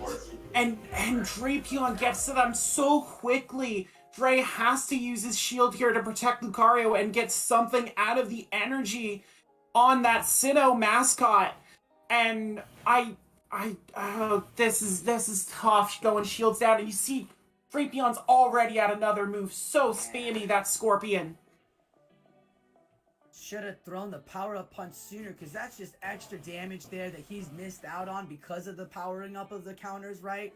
But now he's doing it. The second shield, finally getting that last shield. Now, he's got the Galv still there. Ooh, oh my goodness. You see how much health one power counter could have done? If he would have thrown that sooner, he wouldn't be worried about this third Aqua Tail that's taking his Lucario down to nothing. Galvantula, excellent point, and Gal gets the Volt Switch down on Lucario and gets to throw this unshielded lunge at Galvantula. It might be enough to take it out. If it takes it out, that's the only thing that's gonna help it against the. That's the only thing that's gonna help Dre against this Walrein, because Polishas love this Walrein, and I'm sorry, but 2 Shadow Balls are not gonna be easy to get to. Yeah. Dre, like, this is an uphill battle. Polisha built this great team and is able to get it off. The CMP again goes to the Icicle Spear. AJ, just close this out with you, girl.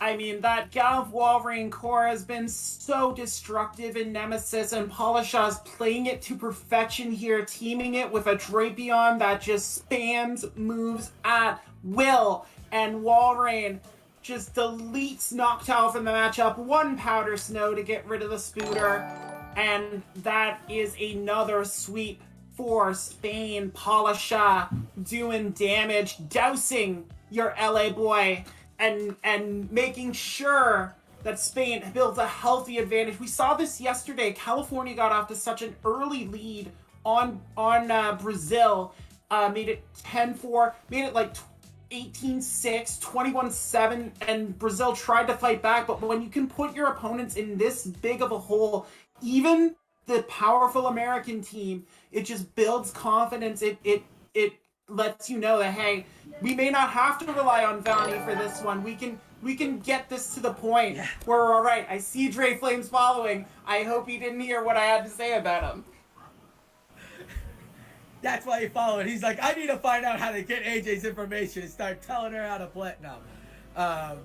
Thank you for the follow, Dre. I'm glad you're watching this. You're absolutely right. Like, this cup that we had talked about, these team builds, these amazing, where you're not seeing the same Pokemon again. These are the cups that I personally love and live for, because you see, we're seeing the Walrein Galvantula core, right? But we are also dealing with a lot of Roserade, Drapion, Mawile, Jirachi, everywhere. It's what battlers want and feel comfortable with. It's not just you have to play this one like Frostlass in a meta. If Frostlass is the main meta, you know what Frostlass is coming.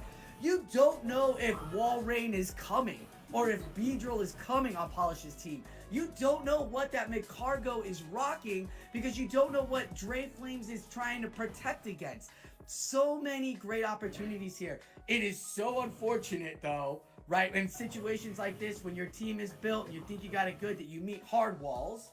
But if they've got a great built team that's good against yours and they're sweeping, Spain is sweeping. 3 sweeps. 3 sweeps now by Spain. Like, there's not, besides not able to beat the number 2 in the world, Spain's really putting a hurt down on Team USA right now. And it's been wonderful to watch. Yeah, Panic owns all the points on the board for the Americans, but they can't go TJ Oshie with Panic putting him out every time. Palmer's up is going to come back in, try and get a little redemption for Dedenne here as we see that team that he's brought in.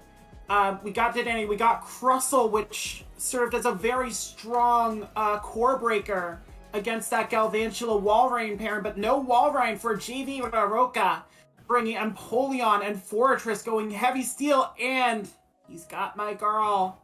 He's got Frostlass. I didn't see one freaking Frostlass yesterday. I better see a Frostlass today. Why would you? I don't think you're going to see Frostlass come out. I think Crustle's playing in game 1, and it's going to be Rock Throw and Frostlass and Galvantula are going to be sitting on the back burners. You'll be seeing that Fortress for sure. I like the fact that it's Empoleon as the second water and not Walrein instead, because I just love Hydro Cannon. It's such a great charge move, builds up so fast, and it's got that water pressure that, yeah, fire's great, and yeah, there's a Poliwrath that's floating around in Walrein, but there's no real water move besides Scald. And like, not every Poliwrath is bringing Scald. So this is that water pressure against those bug typings, against those steel bug that you see in the Wormadram and the Crustle, those rock typings, those fighters that aren't water typing, that has great moveset. On top of the Drill Peck too, like, I really like the Empoleon here, but that Crustle, baby, that Crustle might have Rock Throw, and that, like you said, is that core breaker.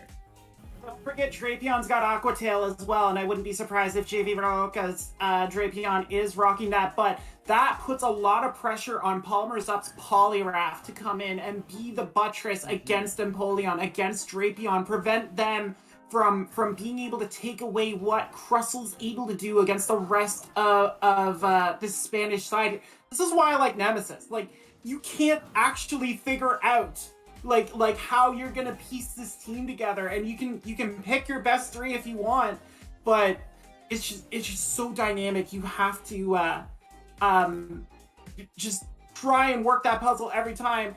Fish is asking me to roll the R's. I can't actually roll R's, so like I can't do that. Sosa, maybe you can do it. Veraroka. Okay, there we go. There you go. Vamos. But you mentioned something. It's all gonna ride on Up's Poliwrath. As we can get into the battles here, but I just want you to know: do you know Polymer's Up? Do you know what kind of a battle it is? I may have had some talks with him. What? It is the Shadow Poliwrath, so he loves this thing. If it all rides on his favorite Pokemon, I think he's gonna be fine as we get Galvantula into the Wormadam here. And now we're seeing the Discord. They're throwing Discord texts out from Galvantula. For you, bro. Coming out. It's for you. We also see he's rocking the Wormadam and makes the catch on the Fortress. Oh, that's great. That's the Achilles heel. The Achilles heel of Wormadam. It's so easy to catch on these confusion moves, these Volt Switch moves that take longer. You can time it a lot easier, and this Fortress shrugs off the Bug Buzz and protects JV Raroka's Galvantula. And we see the Mirror Shot coming here from Fortress, just trying to chip away and get this Wormadam out of the way. How is Palmer's Up going to respond to this? There he is. There's the Shadow Poliwrath trying to build up here, and this that's the second Mirror Shot. Sosa, it's gonna be huge if Polymers lets it go. Oh, he shielded. Shield, no debuff too. That's huge. No debuff there. So these Mud Shots still doing that good chunk of damage on the shield. I'm thinking Polymers is rocking Skull Dynamic Punch on this thing. It comes with Dynamic Punch. Oh, the Dynamic Punch is going to erase Fortress here. And now if you're JV, you have to come in Galvantula. You don't want Drapion seeing this Poliwrath. And we see the shield already. JV not wanting to let this Poliwrath get the Ice Punch through. No Scald for Polymer's Up's Poliwrath. And he makes the catch on Roserade, taking this discharge. Coming in! That grass typing doesn't care about that electric, AJ. It's like, ooh, shocking. Yeah. There's not much Roserade can tank. Not much Roserade can tank, but it discharges one of them. But look at this Drapion Crunch and Sludge Bomb for JV Raroka. Ooh, that's good. And he's not going to reveal, they're not going to reveal the Sludge Bomb yet. kind of waiting to see if the Roserade or Dedenne will come back, maybe catch that later. Yeah, because in comes the Poliwrath to try to build up the energy and try to win the matchup back with extra energy before it has to see the Galvantula. Because remember, Galvantula is bone dry. So Polymer's up, understands the situation, throws out the Ice Punch, gonna just farm down a little more. Here's the question though, AJ. Is Polymer's up gonna give us that shield? If he does, that's gonna put him in a really big disadvantage against that Galvantula. He needs like one tap in it. Gets the shield. Will that debuff has the go shield. Through? No debuff. Has the shield because the Volt switches are going to do enough from this Galvantula. Only needs 2. Gets to the Ice Punch, but JV has the shield. And I think that Volt switch is going to do it, Sosa. I don't think it's going to matter. That Volt switch registers after the first Ice Punch. So JV Raroka continuing the Spanish dominance here and making it a 12-4 Spain lead. And Sosa, if you're Polymers, I mean, I love the catch on Roserade, but we did not see Crustle there, and if JV's not going to bring that Empoleon and not going to show the Aqua Tail, you have to bring Crustle in, don't you? You kind of have to, right? Galvantula was such a huge threat, and you need to put that pressure on. He brings in Dedenne, though, so this will be really interesting because he sees the double water, maybe thinking double water might play again. But again, we talked about how Sludge Bomb was not revealed on Drapion. If he shields this lunge and lets the Drapion come in and gets the Sludge Bomb off, that could be huge. Now, there was a debuff onto that Wormadram, not Wormadram, the Dedenne. The Dedenne did get debuffed on the lunge, but Palmer's up, wisely holding on to the energy here, not risking throwing a Play Rough, gets the Discharge Chip, and comes back in with Poliwrath to again deal with the Steel Bug type here in Fortress. See if he makes the same decision, shielding these mirror shots. He does. He doesn't want to take an Earthquake on Poliwrath. No. But he gets his move in before the mirror shot comes in, which is good. Maybe forcing a shield from the Fortress. No. This Dynamic Punch comes in huge and Fortress is out. Brutal. Coming Fortress. right back. Just you can't take a Dynamic Punch like that. Perfect. Yeah, gets the shield up on the Ice Punch here, protecting the Galvantula. Unsure of what's in the back. He knows that Dedenne is lurking. He knows that Drapion gonna be huge. Yeah, that Sludge Bomb for Dedenne may come into play here as both shields are down on this Galvantula, and Polymer's up, unable to get a move off with Poliwrath. This is gonna be tough. How's he gonna play this year? True. Dedenne is gonna take this lunge. It does resist. It does resist the lunge, so the little mouse can take it and then insta swap into Drapion here to ping it down. But here's Walrein coming in for Polymer's up. He went that double water strategy. We've seen so many Galvantulas. Why are we going double waters here? This is crazy. Crunch does what it does, but it does not debuff. And it's going to get another one. He's going to get another one off. Polymer's up has, I believe, one more shield, if I recall. Yes, he does, but nope, just not using it yet. That's right. He's going to get this Earthquake off on the unshielded Drapion to take it out of here. That Dedenne has so much energy. I think it has the move, Sosa. As long as Polymer's up can put it in position to fire against Galvantula. And the question is, how much health did Dedenne leave with? If it left with 1 HP, this could go for the shield. Oh, it has enough. 2 HP, so it's still alive. But it's attack comes debuff. Is that still enough? The roughest of plays on a Galvantula? Yes, it's enough. That Galvantula is going down. Dedenne! It is Spider Go Squish. Dedenne picks up a point for the American, stops the bleeding here. Panic can no longer hold the fact he was the only American to score points so far over the rest of his team. Polymer's up, getting on the board here. And Double Water did work well enough there, preserving that shield for the Dedenne with the loaded energy. That he got so much energy off the jump here. But this is a completely different team. Roserade into Poliwrath.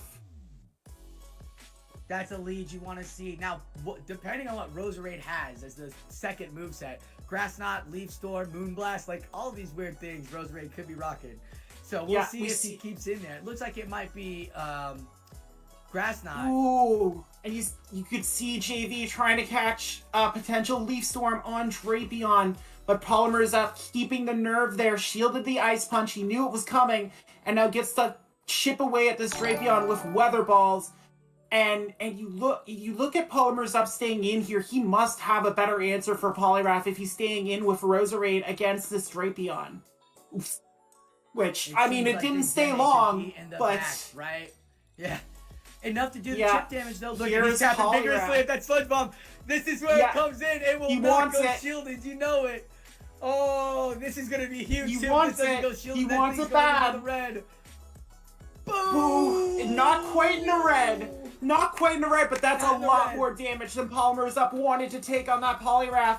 This Ice Punch should be enough to get rid of Drake. No, it's not. And Poliwrath gonna get a bit of energy here. Oh, wow. I thought with that debuff on the defense, I'd take it to the red, but it doesn't. Now we're getting two shields onto opposing JV Roroka. Poliwrath. JV Roroka's Poliwrath, Shadow Poliwrath. Two shields gets a shield. Now we're going to go with the Ice Punch, and this will probably get us the shield here on the Polymer's up. Yeah, we see that Dedenne did swap in, but JV has Fortress waiting for this Dedenne, and I mean Mirror Shot's not a very strong move, Sosa, but it will eventually eat away at the Thunder Mouse and the little bit of health it has. It's already below 50%. Here comes his first Mirror Shot. And that's a lot to take this low. Dedenne's gonna have to get these discharges off in a hurry to try and eliminate Fortress from the matchup. No shield here, but Fortress could tank that easily and get to this Mirror Shot, and goes for the Bug Bite down and gets it. It's like having Dragon Breath. You just Bug Bite it down. That was beautiful. You said it, AJ. Everything was riding on Polymer Up's Shadow Poliwrath, and he couldn't make it work. That Galvantula was right there to meet it all the time, every time.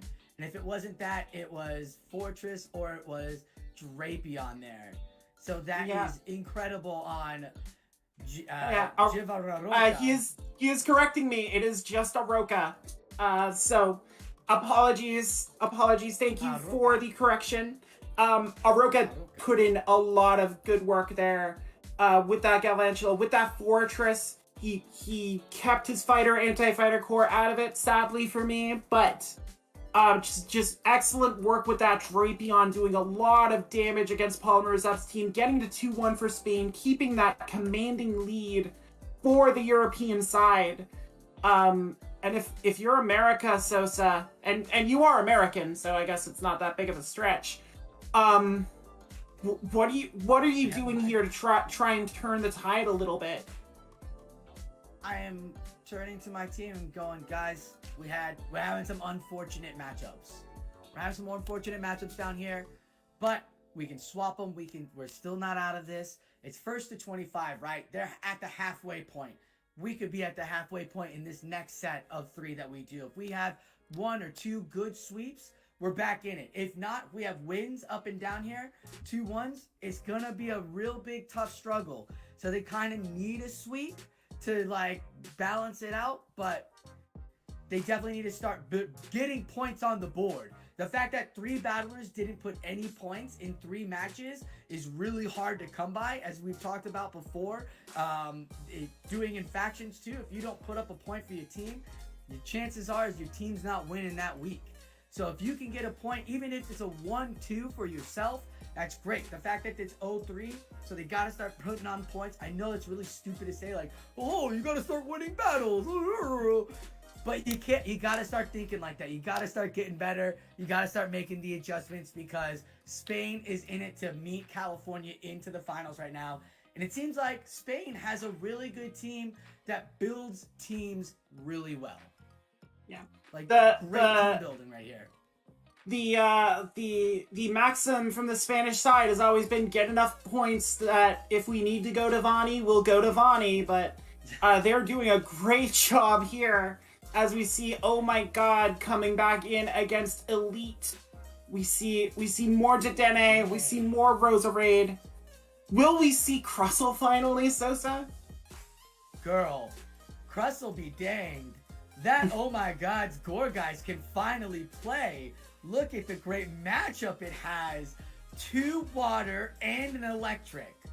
Who cares about any? You got Shadow Ball for the other 3. You can have some fun. Gorgeist, I'm really liking it.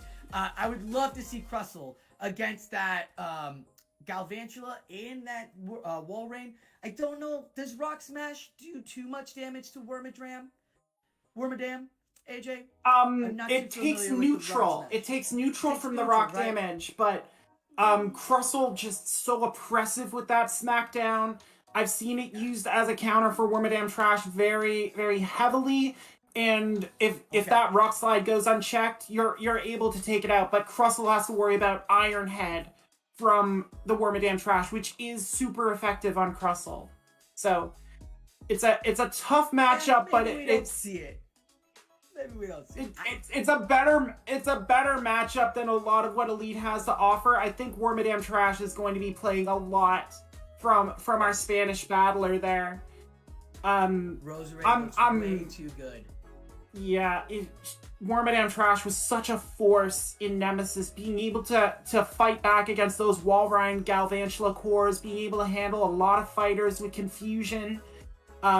Just really, really effective bodyguard was the Trash Madam. And I know people, when they saw Firefly come up, like, oh no, more Trash Madam. We'll see. There are some tactics to handle. You got Lit Leo in there. Exactly. There is fire. It's terror. There is fire. It's just really, really hard to come by. Let's do this, Sosa. Let's see this battle. Fire. Poliwrath. Poliwrath. We got us a slugfest right off the bat, and this is Shadow against non-Shadow. So this is good versus evil. We'll see if the non-Shadow type Poliwrath can best its evil brother, but that Dynamic Punch gets shielded early here on Elite's side. As you saw in the back of Elite, because we only have Elite side, there is the Wormadam and there is the Dedenne, which is wonderful here. Because now with that electric, as we were saying, the Gorgeist will play. So that's good that you have the Wormadam there to put that pressure down with shield. If you can get the shield, but the Dynamic Punch goes through and puts on a whopping hurt on the good Poliwrath. Or the bad Poliwrath. And the good Poliwrath, this Shadow one, he'll shield this Dynamic Punch to stay around because that's the good Poliwrath. But he's met with a Wormadam with confusion. Yeah, but this Dynamic Punch from a Shadow Poliwrath is going to do a lot of damage to Wormadam Trash, but this time, oh my god, is going to put up the shield there. Shields are down, and we have a Trash Madam Mirror, so you want to talk about Firefly a little more? Just like, what are you looking at for Firefly? Luxray. Luxray looks really good for Firefly with the Psychic Fangs and with a little bit of, it doesn't have, oh my god, what's the second move it has? It has like Crunch or something, like it's a debuff. Wild Charge. Wild Charge, there it is. Like, that is 2 great moves right there. Psychic is going to be great with the poisons going unchecked in this cup because there's not that much Psychic go. Oh, we're back at this because the Wormadams are bug buzzing away. What's up? They're almost there. I just want to say Heracross can beat Luxray with 1 shield. That's all I'm going to say on that. That's a good one. That's a good one. Heracross is definitely one of the top fighters in my picks. It's not Vigoroth. All right. It would be Heracross. All right, sure. Elite has erased, oh my god's Wormadam trash. Drapion is the response and catches a Makes move the on catch! Poliwrath.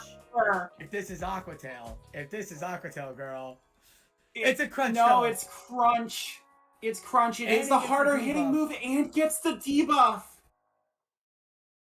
Big debuff. That means if this is an Aquatail, it can take it out. Nope, going for the Crunch, going for the sure thing, taking Poliwrath out of the picture here. And I mean, if you are Elite here, yeah, you have to come in with the Dedenne. You have to bring in the fresher Mon, try and get to this play rough here as quickly as possible. And oh my god, tried to catch on Poliwrath and failed. Elite held on. And this play rough Sosa is going to do some damage. Finally. Drapion's been a tear. I was actually a little worried. I was like, oh my god, could have Sludge Bomb. Like, when I saw the catch he made, I was like, oh my god, are they trying to catch that CMP to throw the Sludge Bomb? Because that would have taken out the Dedenne, which would have gotten right in OMG's way. And we would have been like, oh, that's why you have it. But it didn't happen like that. It was great. The Crunch Hap fell through. Elite actually showed us why he has the Dedenne. And the Dedenne works beautifully for him. And he kept his cool with that catch, onto the bad, Poliwrath. The evil Poliwrath. There it is. The evil Poliwrath. Well, But this we're is, gonna see the Dedenne if... into Drapion. Yeah, if this Drapion has Sludge Bomb, it will reveal it in a hurry here. It is at Sludge Bomb range here after 7 Poison Stings. Elite's gonna call it. Oh. It is Aquatail. No Sludge Bomb on this Drapion. Elite forced, oh my god, to show him the move. And oh my god, could not comply. And now this discharge is gonna get shielded. Oh my god, remembers what Playrough did to this Drapion. And this Elite is just managing this matchup very well, trying to get an early edge. Aquatail Dedenne can take. I like this. It's kind of a tell knowing that Poliwrath's in the back. So Elite's definitely got the discharge now ready for that Poliwrath when it comes up. Wormadam is in. Wormadam does not care about your crunches because it's not a psychic or ghost typing. It is a steel bug and there was no defense. But your dark typing doesn't want to see the bug buzz. Oh no, Drapion wants none of this. Drapion wants none of this, and it's going to eat Drapion, it anyway. It's gonna go Senior's Joy right now with that bug buzz. Wormadam. Oh, here we go again. So AJ. So yeah, Heracross. Tell me about Heracross in the Firefly Cup. So the rock blast on Heracross is really nice. Like just having that rock damage. You get to threaten basic. You get to threaten like a lot of like the counters you're gonna see. A lot of the bugs that you're gonna see, like you're gonna see like Wormadam everywhere. And Heracross actually beats Wormadam if you get the close combat off. So okay. It's cool to know. I mean, building with I know a lot of people are going Toxie for their fighter, but yeah, I mean Toxie looks so good, right? But then again, we've always seen that where that one Pokemon looks so good at the beginning, and then the minute the cup comes out and we all go to that tournament, it's all hard walled against that Pokemon. But we're back out of the Wormadam and we're into the Galvantula, taking out Elite's Wormadam now, and he's debating on whether or not to bring back the Dedenne or let Poliwrath take all of this damage. This is tough. This Galvantula is not what Elite wanted to see in the back, and he catches the move on Dedenne. Oh, what great timing there. He's gonna give up the stored discharge, but now Poliwrath has free reign to try and build up here to a couple moves. He can shield this comfortably and get to a couple ice punches, and that might be enough, Sosa. There is a shield on the Galvantula and a second Pokemon in the back, if I recall. It is the Drapion with little health or Wormadam with... No, it's the Drapion with little health left. But Elite just needs to get this Galv out of the way. Gets the first shield with that first ice punch. Put the catch on Wormadam! Elite's not trash touching anything. madam. He understands. The catch was made. He lost all of that energy. He's really not happy about it because there's the discharge from oh my god. All you can say, what presence, what awareness, just beautifully played. Knew Elite was going for that double up. Elite tried to stagger it a little bit, and that gave oh my god enough time to make the catch on the Wormadam trash. That is huge.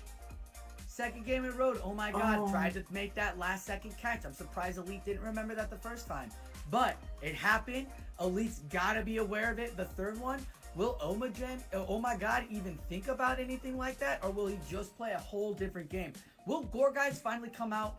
Will Gorguys finally come out, girl? Or are we just waiting on this Pokemon being like, oh, that's a great anti-fighter, but you'll never see it?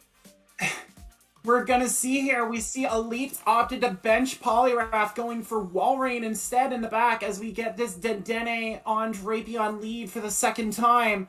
Going right for this discharge here before the Drapion could get a move off. Gets an early shield from the Drapion. And I don't think we're going to see shields from Elite. He knows Dedenne can tank a couple moves from this Drapion now that Aqua Tail has been revealed. Trying to make catch and makes the catch anyway. Aqua Tail, he's like, you're gonna catch me game 2? I'll catch you in this one. Aqua Tail, Walrein's taking a bath. Splish Splash, this Walrus is going for Earthquake now. And we see the Wormadam in response from, oh my god, maybe if Galvantula's in the back wanting it to keep it away from a Walrein with an energy advantage. Those Icicle Spears are so oppressive, but it's going for the Earthquake against the Trash Madam, and it connects on the CMP tie. That is big. That is big. Just like this Walrus is gonna not allow shields Blood Buzz to do any Buzz. damage. Do you think Elite understands what's the situation right now? Do you think he sees it and goes, I know what my problem is. I know what my opponent has in the back? Because he's forcing these Earthquakes. He's trying to get this shield out. He's desperate to get this shield. Well, he's going to get the Trash Madam out of the way instead. And maybe... I think if he's putting Galvantula in the back, he wants to try and just have enough resources to deal with it here. This Icicle Spear coming in quick. Still not going to get the shield from oh my god. So it looked like he's really forcing oh my gosh to throw all of the energy. Get rid of all of the energy he just built up so maybe he can bring back that Dedenne. Now we have Wormadam that has not been revealed yet. On to the opponent. It's Gorguys. It is Wormadam. It is Gorguys in the back. Confusion's doozy. Gorguys doesn't want to see these Bug Buzzes. No, but it will take neutral from the Bug Buzz with that Ghost Grass typing and these Shadow Balls, even if they are neutral. Elite has to shield it just because they hit so hard. And the final shield is up, but Elite has a big problem here in that Gorguys just walls off almost everything he can do. Yeah, and oh my god, knows it. With that electric, he knows it. Yeah, right. I don't think the Shadow Ball will KO. I think you'll be in a safe, maybe this safe yellow, maybe 1 or 2. Deep red. Nope, in the red. In the red. In the red, but he gets to the Iron Head here. Is this enough to take out Gorguys? It should be. Gorguys is out. That's an average Gorguys. Drapion is in. Drapion's gonna get a discharge before it can build any energy. And it's gonna see this discharge as Elite will put a final hurt onto this Drapion. And this should send that Drapion to Nurse Joy as Dedenne, shining like always, giving USA the second point of this matchup. And finally, somebody else other than Panic has now got his team some points. And this is what we were talking about. Positive wins now. He got 2 in this one. Wasn't a sweep, but 2 wins and closing that gap. Oh my god, got 1 back, and we saw that Gorguys finally come in. And AJ, did that Gorguys live up to your expectation? I mean, it's hard not to with Gorgeist. I mean, that was a very favorable position, but like you said, just the energy that was built up on Dedenne and on Wormadam Trash allowed Elite to handle what the Gorgeist could do. Getting that Iron Head off without allowing, oh my god, the chance to make another sack catch was big, and just making that end game possible, making it safe for that Dedenne to come out and deal with the Drapion in the end game there. Just very well played by Elite. A big 2-1 result for the Americans here. And so I think I need to take a break after that. I think we need to bring Kaz and Speedy back in here. What do you think? I want to see the battles. No. I don't mind having them come back. I want to see all these battles. Let's go. Absolutely. Let's get the ladies back in here. I need a break. Well, look like, I guess, Hello again. the energy, I feel like we're missing that energy of Sosa and AJ now, but It's true. Sosa has enough energy, I think, for everyone here and more.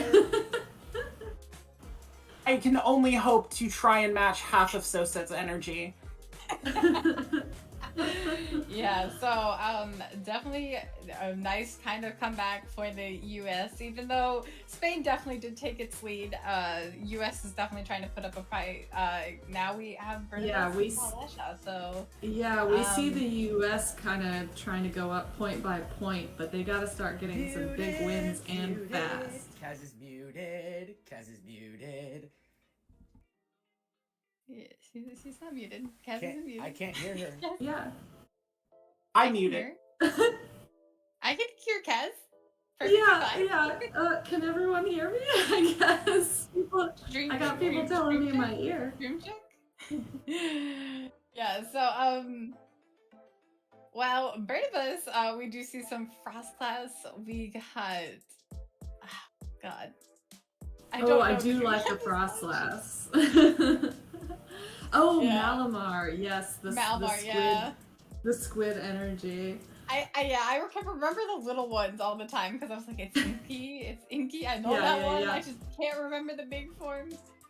It's true. It's a little bit of a difficult one. It's a really interesting team over there from Barnabas. I like the combination of Frostlass and Quagsire. Very strong core, as we've seen before. And Malabar is a really interesting, spicy pick.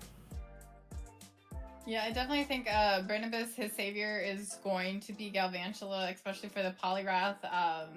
The Wall Rain, it does pretty decent against Drapion, that has the opposing Galvantula match. Neutral lunges on the Gorgeist, and then also Beedrill as well, definitely going to be taking a hit from it. So I'd be very surprised if we do not see Barnabas bring that Galvantula all 3 battles. Exactly. We do see a double water team again from Palasha, and that, oh my gosh, now I'm blanking on the name. Gorgeist!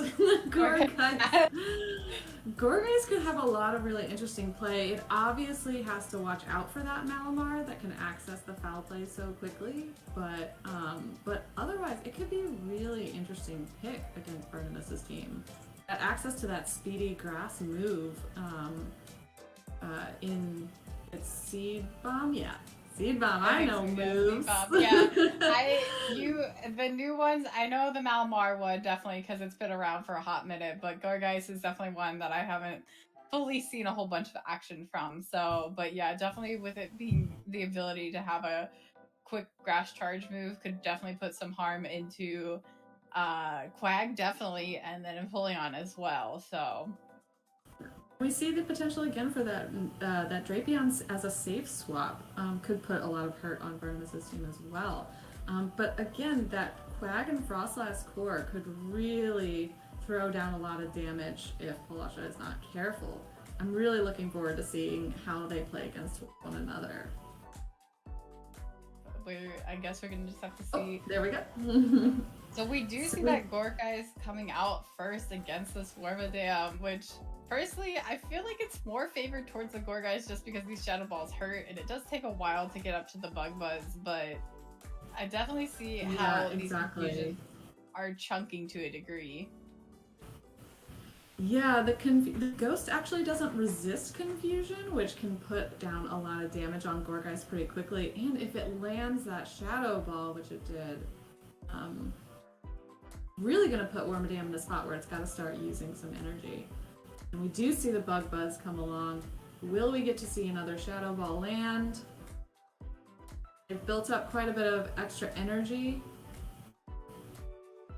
I honestly wonder how much a seed bomb would do at this point. Not a lot. Like I can, yeah. yeah, I can tell you, having been on the experiencing side of that, not a whole lot. We see Frostlass come out and then the Drapion to answer, but the immediate Quag swap in. The Quag still isn't gonna like a whole lot of these crunches, especially if we see a debuff. No debuff from that first crunch. Yeah. Quag, though, definitely having full-blown charge moves, and I believe, if I remember correctly, Palasha is down a shield, so she does have to keep that that in mind, as there is the Quag from Burnibus, so Quag definitely could have a good hit. Yeah, and Quag going to throw some energy here. Oh, the Earthquake! So That will poor we Trapeon. see the Gorguys come back in to gain some more energy? We do. But will it... she's gonna have to give up another shield. Oh, nope, she's gonna go ahead and throw some energy.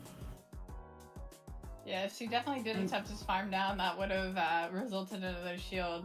But I guess assuming probably trying to double bait with Walrein and land an EQ would probably be her best win condition right now. But if one of those baits get called, it's definitely going to be pretty rough.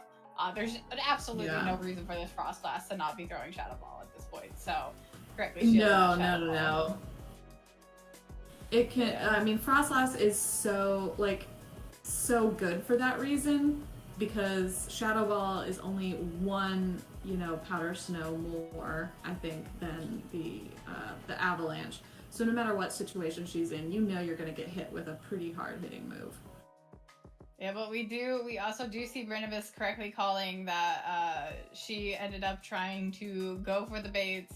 So now it's just in the zone of just continually trying to chip and see if she can't get the shields down to be able to get this Frostlass down. Because Frostlass is pretty glassy to a degree, so it is starting to have to use some of those shields even on the ice shards. But unfortunately, CMP tie there, not going to get that second ice shard off.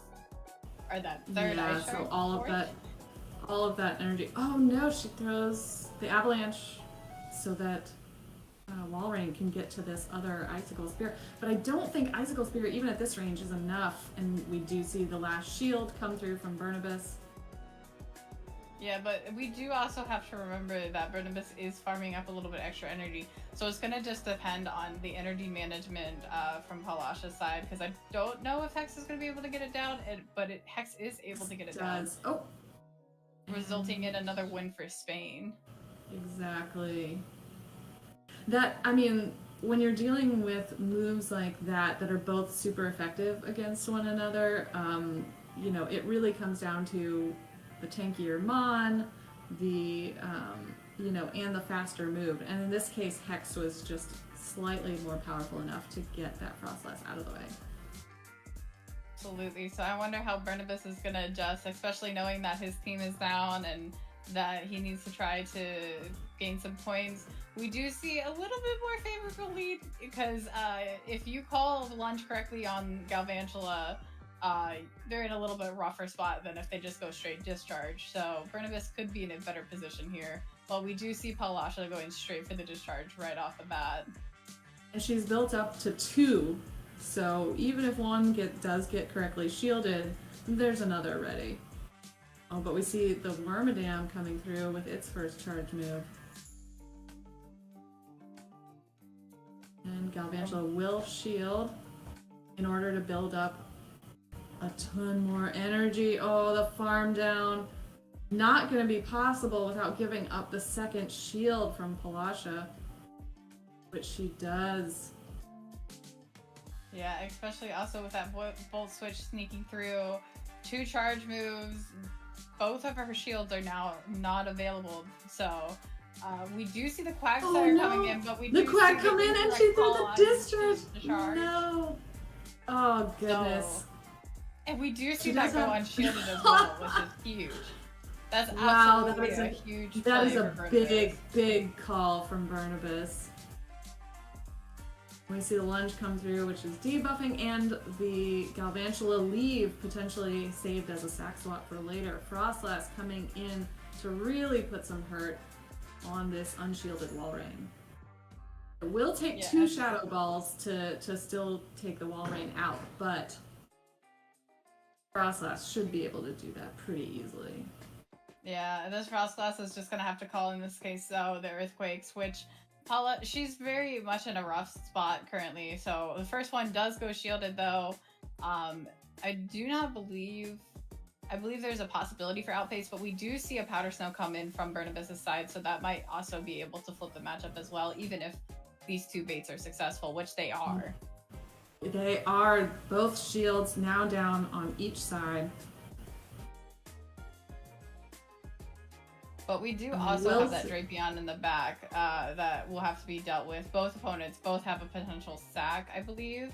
And then, but we also do have that Quag as well. Well, Quag's at over half health. Never mind. It was just the Galvantula on Palash's side. That was my issue. I'm trying to remember which one's which. Yeah. Quag had to get that debuff off anyway. But we do see Drapion building up a lot of extra energy and throwing the first crunch to get this Frostlass out of the way. Yeah, that thing about Quag is... It's almost out of move. Oh, and we do see a swap, but Quag gonna go for the farm down. But the Drapion has the energy to get this last crunch. And Quag goes out. Oh, Palasha takes another point for Spain. Even with giving up those shields early, you know, really putting her faith in the speed of Drapion and the bait capability of her Walrein. Yeah, absolutely. And also to that discharge, that misplay on that discharge versus the lunge, I thought that was going to be the potential, like we saw earlier with Panic on the throwing or missing being able to throw the 2 lunges back to back. Yeah, it really could have been a game changer. And now we see that Malamar come out for Burnibus to face this Walrein. The interesting thing about Malamar is that it has access to that superpower, so while it debuffs you, if you build up enough energy, you can really threaten with that. Yeah, and absolutely, and with the Drapion being in the back as well, as we can see from Palash's side, there's the potential here that this Malamar could be very good as long as it doesn't end up against the Gorguys. We do see the Icicle Spheres and the Powder Snows from the Walrein. Oh, and the sack on the superpower. Sack. Oh, is it a superpower? Oh gosh. Oh, yeah. Such a good call from Palasha, but now... Yeah, the Frostlass coming in, even though the Hex are definitely doing damage, but I think Palasha's understanding how powerful her Gorguys could be in this matchup. Yeah, exactly. Giving up that last shield, and she's got to start throwing these seed bombs, because the seed bombs actually aren't going to be resisted from Frostlass, so they're still going to start stacking up a lot of damage, but Burnibus has 2 shields. You see another seed bomb coming through. Do have the Malamar in the back that is definitely probably in position to be a sack, but we do see him start using some of those shields because eventually there's not going to be enough charge moves to be around. So exactly, you're gonna max out on energy at some point, so you can't let it go to waste. So we do see Walrein come back in to try and farm down this Frostlass, but not able to totally farm down before she is going to get a Shadow Ball. It's just an avalanche. It was more kind of getting to the chip rather than attempting to try to get through the Shadow Ball. But we do have is the shield up enough for one of the back Pokemon to be able to take it? Maybe that Galvantula, if it can manage to get some decent farm off of this Walrein. But Yeah, but- Walrein has 2 icicle spears, so it's gonna have to start really considering that last shield. Yeah, absolutely. And also, like, Galvantula is definitely pretty squishy. That's why it wins CMP against most things in Great League. But there's no way. Exactly. Oh, attempted Oh, sack. tried to catch this move on the Malamar, but unable to. Oh, so the Walrein and its incredibly fast access to Icicle Spear is going to take this matchup for Palasha. Wow, just an incredible show of management of her shields and energy. Yeah, absolutely. And then also, too, the really incredible thing, I feel like, is how Burnibus had tried to adapt to every single battle and just couldn't find something to deal with the Walrein. That Walrein was definitely running through his line. Yeah, actually the combination of Walrein and the Gorgeist was really strong against Burnibus's team.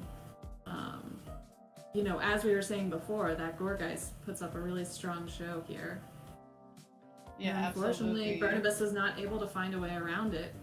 Even though, yeah, it's nice to see how these high-level players really do, like, can adapt their teams each time around.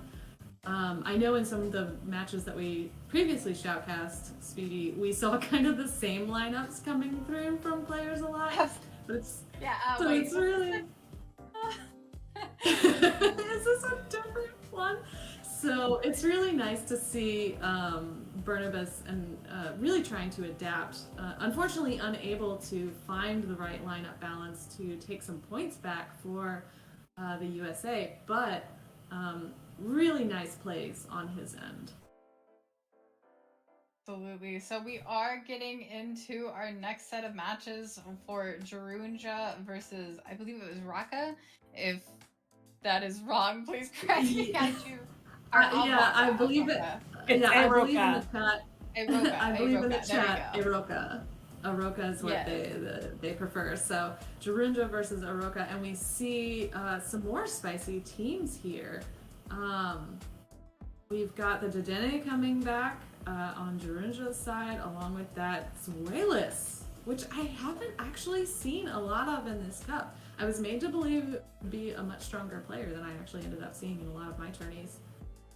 Yeah, I think it's probably just because all the bug types scare it away, and then you have fighters, and then you have ice types, and it's just like, Swallow doesn't really like those things. Yeah, I mean, like, even looking at maybe not Araka's this side time.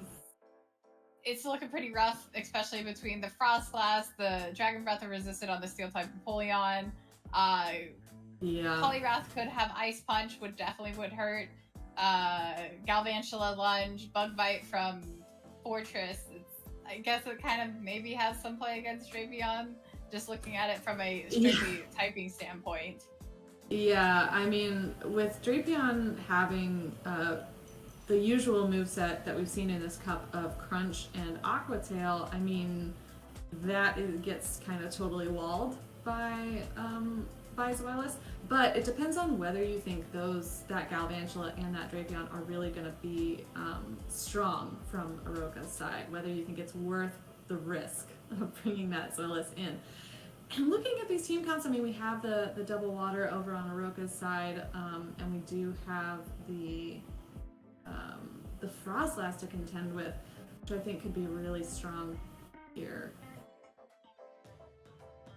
Definitely think you're maybe going to see some Dedenne play, especially with it up against Poliwrath and Napoleon and Drapion. And also two Frostlass is Glassy, so definitely could probably have some play there as well. Yeah, I do think Dedenne should be a really strong play here against Aroka's team, but let's see how they decide to get out. Alright, so first we have Poliwrath on Empoleon, not what Empoleon wants, so swapping out to the Shadow Beedrill, met by the Frostlass from Aroka. Yeah. Oh, that's a There you Hex go, Frostlass too! Wow. Is that the first time we've seen Hex? Oh, and does not shield the drill run. That's a lot of damage. Not if you battled me. It's not the first time you've seen it. I mean, we're definitely gonna see the Shadow Beedrill shield the Avalanche and actually potentially have the chance to farm down, especially with it being Hex and not shielding that first drill run.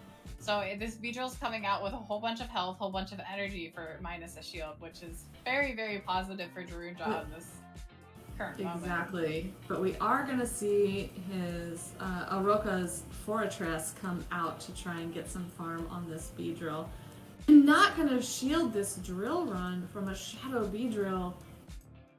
Goodness, that's a lot of damage.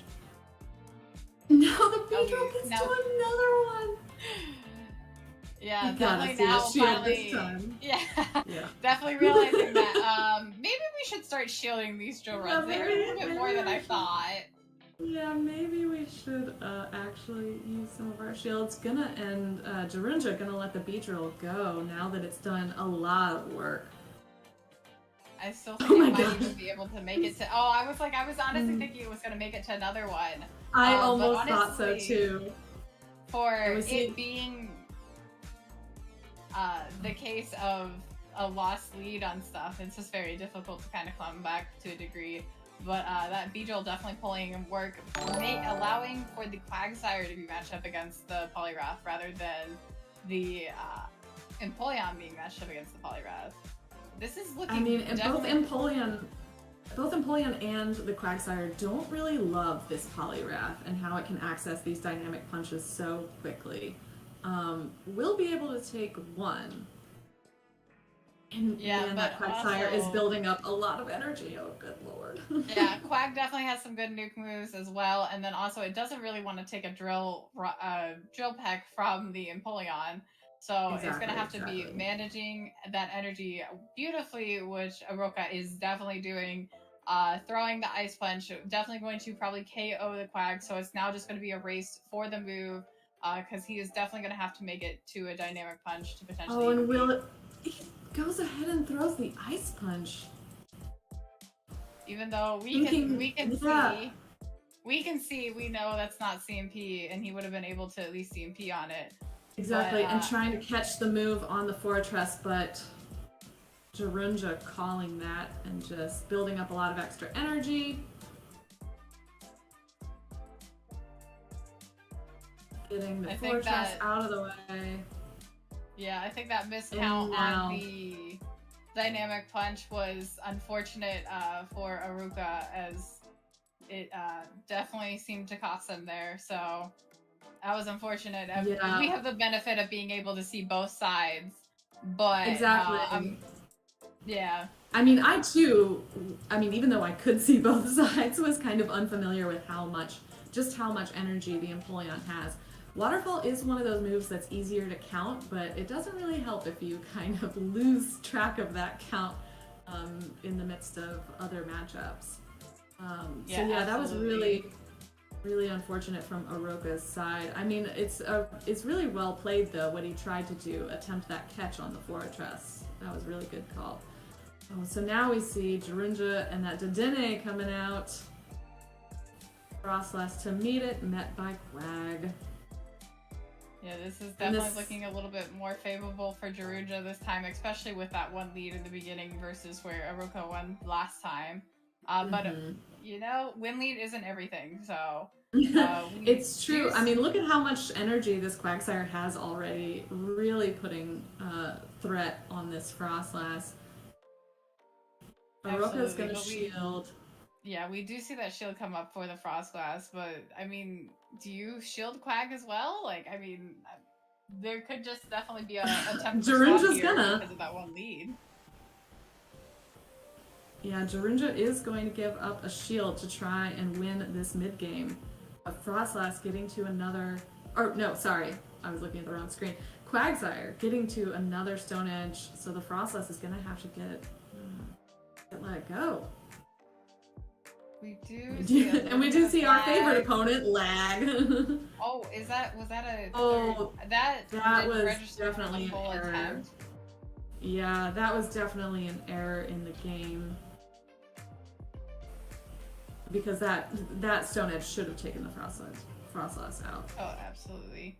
But we do see a hard swap into the Dedenne, which I find this very interesting because I mean, I understand not wanting the Quag to be farmed down, but like that win switch was seeming very positive for Jaruja, but Yeah, exactly. And we see the first move coming through from Dedenne, this discharge, which will be doing neutral damage against the Fortress. Oh my god, Fortress, so tanky. Unbelievable. We see Yeah. another discharge coming through, but Fortress really knowing it doesn't have to worry too much about this. yeah, absolutely. up But we some do energy. see it trying to get to that mirror shot, but is just getting outpaced a little bit by the Dene. Probably a CMP tie, so could let Yeah, this it looks go that as way. it. Yeah, Gonna so let the now we- Fortress go down.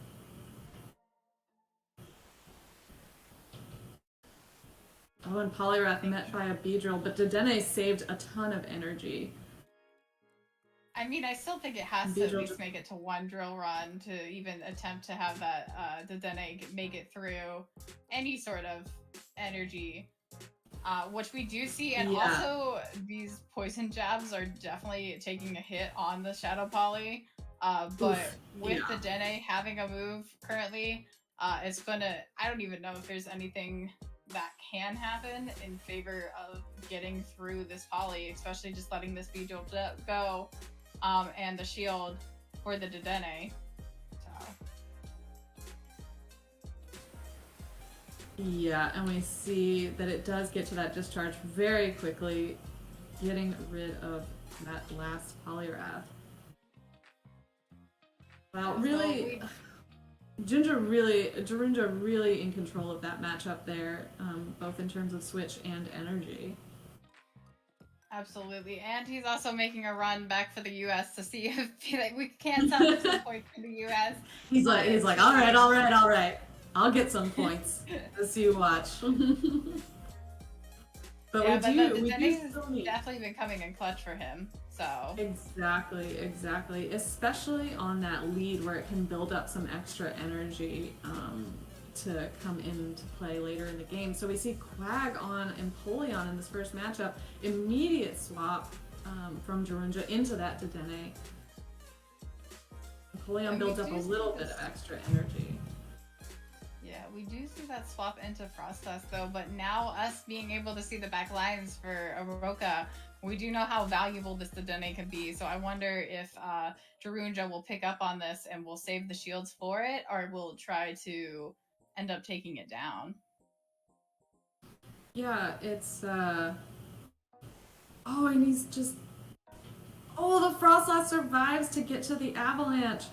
And I do think Jarunja realizes how valuable this Dedenne could be and shields so that it can get just a little bit of extra farm. Yeah. But Empoleon gonna throw that move. Will he keep the Dedenne? No, gonna let it go.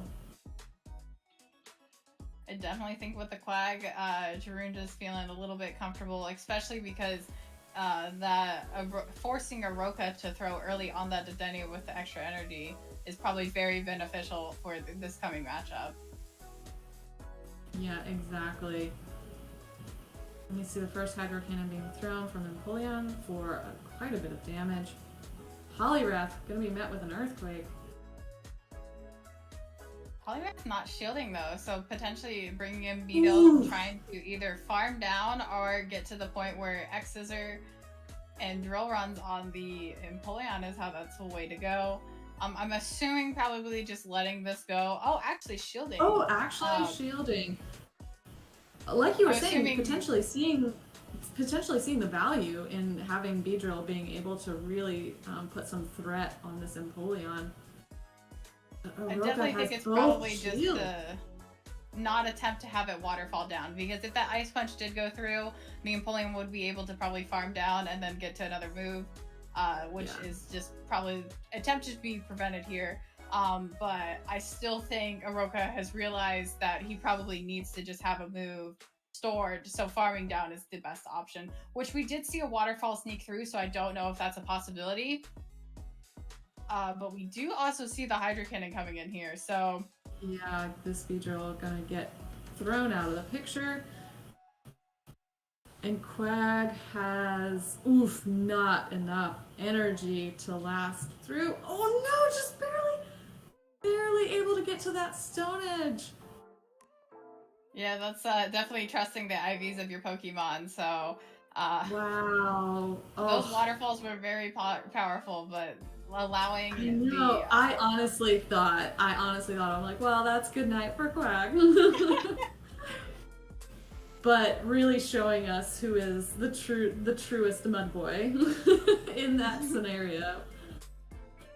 Absolutely, yeah. Farm down Pete was definitely the play.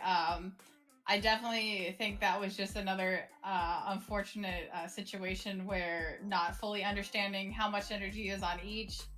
Because if they did get to another X Scissor, that would have definitely been an issue. As then you would have gotten mud shot down by the Quag. So it's just understanding how much energy and trying to keep track of it, which can be very difficult, especially in a matchup like that where the Beedrill got a lot of time to shine. Yeah, so it's so difficult just in any average matchup. I find myself asking that question like, wait, how much energy did they have? And Jirunja demonstrating why he's such a top tier player with his management, not only of that energy, but also just trusting in those mons that he has and their stats to really see through those tough matchups. Absolutely. So I believe we are getting into our next couple sets of matches. Yeah, we have Jirunja on Duriel 1117. Yeah, so pretty standard team, I believe. Yeah, familiar players here. I definitely think that Poliwrath is going to have some play against Jirunja's team as long as they can keep it away from the Dedenne. Potentially maybe a Gourgeist Poliwrath core, but then you have to kind of be a little bit more careful of that Beedrill. Yeah, exactly. And we've seen that Jirunja knows how to use that Beedrill quite well. And I do think Dedenne is going to pose a huge threat, because even with like the Drapion and the Fortress, their moves are not going to be enough to knock that Dedenne out of the picture. Absolutely. So we'll see if Jirunja ends up like having his Dedenne, very reliant on it, which we're both assuming is such. Yeah. See how that goes. I mean, you have the Gourgeist there to also help check it with those fast seed bombs, but you know they both the Dedenne does have the play rough that will also put some hurt on that. So it'll be interesting to see if Dedenne comes back out, because I do think it could be a strong player for Jirunja once again. Absolutely. So we do see this Dedenne lead up against Drapion. So we do see Sludge Bomb. This is this Drapion is not. Yeah, this Drapion is not packing the normal moveset for this cup that we've seen so many other Drapions have. And you have to wonder, is Jirunja even going to suspect? Oh, and he does swap out that Dedenne. Maybe a solid attempt to try to catch the Sludge Bomb if it was potentially a thing rather than the Aqua Gel. Yeah, but so... Especially now with this bug matchup, I think it's probably more favored to Portrait just because of the ground typing move that it does have. Yeah, and Fortress is just slightly tankier, and it's resisting all of the moves from Wormadam. I mean, you see how much Bug Buzz does there. It's probably about a quarter, maybe a little more. Yeah, it definitely doesn't do as much. Yeah, Fortress is going to go ahead and throw this Earthquake, get that Wormadam out of the picture. Do you see Dedenne come back in, trying to access that discharge? We've seen this matchup before. We know that this discharge at this range even is not going to KO the Fortress. Gets kind of close. We do see an undercharge. I don't know if you realize that, but Jirunja actually only did undercharge. Only going to Great so that he can try and get some farm here. Potentially for that Drapion that is going to come back in with a lot of energy. Yeah, absolutely. But I feel like probably just trying to go for the crunch. But we do see that Jirunja farmed correctly and did have enough energy so that Drapion was unable to make it to the crunch, forcing the first short shield of the match. Yes, and now he's going to throw out the Beedrill with 2 shields to protect it against this wall rain. Oh, Shadow Beedrill, so terrifying. I mean, both of them are definitely making moves against one another and definitely putting out some high damage output. So we'll just have to see how shields and energy is spent. We do see Durrell spending their last shield against the Shadow Beedrill, but I believe Gyroonja has still both of his shields, so it's definitely probably going to be used on this Beedrill and try to outpace this wall rain before it can make it to a 3rd Icicle Sphere. Exactly. I see a lot of potential for just using both those shields and trying to farm down. Yeah, to have absolutely. All of that energy available for that Drapion. Yeah, actually not even shielding Oh this wow, not even shielding Icicle that. Sphere. Trying to get out. It looks like he was trying to save that move and save it, Oh but no. I mean, I think this He Adene does? had at least enough energy to be able to outpace the Drapion to potentially another crunch. But we also didn't see that Sludge Bomb or an Aqua Tail in use. So that information for Gyroonja is unknown at this current point. Yeah, So- still, even at this first matchup, he is going to take it with the Dedenne here, but we did not see that Sludge Bomb reveal, so he might think that Dedenne is in a much safer position than anticipated. But also, too, if you would have Aqua Tail, you probably would have used it in the end. So maybe even without that confirmation of the Sludge Bomb is definitely thinking, hey, there's something fishy. There's something up here. So Yeah, why wouldn't you just use the Aqua Tail? It's definitely going to cause some second thoughts, that's for sure. But with Dedenne playing so strong in that first matchup, I can definitely see it coming back. But we do have Mudboy on Icy Boy here in this second matchup. yeah, absolutely. But I mean, these Stone Edges are definitely going to take a hit on Walrein. Although Walrein is definitely very tanky and can take a Stone Edge, it's going to eventually start getting to the point where you might want to start debating some shield. Oh, so much damage. And that's from a non-stab Stone Edge as well. But the Walrein does have 2 Icicle Spheres almost ready now. I'm going to be going for potentially a 3rd. Yeah. Able to get in there right before Quag can throw that other Stone Edge. Yeah, but Quag does not die and does exit with a move, but is catching the Icicle Sphere on the Beedrill, the Shadow Beedrill, that it does like have health. I don't know if that was the original attempt. I'm assuming it was an attempt to snipe that just was unsuccessful, but we do see this Fortress coming back in. But these Drill, as we learned, definitely do put a hurt on it, so we'll have to see if Jarell is going to decide to shield, or we're going to, just see the shield straight off the bat. The first one, yeah. I mean, he had shield advantage, so it stands to reason that letting your first shield go up would put you in a much better position in the game. Oh, A absolutely. Beedrill Yeah. calling that mirror shot. We see another drill run now coming through on the Fortress. He is not going to shield. Yeah, so now with the Fortress, I mean, the Fortress does have a huge health advantage for at least the shield scenarios that there are, but Gyroonja does have a Stone Edge loaded on that Quag, so even if we do see it immediately coming in. And we do for see that combo coming play. out now. Yeah. Going to get this Fortress all the way out of here. Oh, actually doesn't completely KO, Oh, but we do see the no, he's Drapion come able in, to try to sneak farm down. Oh, but he knows he's not going to be able to farm down, so has to throw the crunch. Yeah, definitely a CMP tie there, so Mm-hmm. all coming down Yeah. to Drapion has all the overhitting attack. them. Yeah.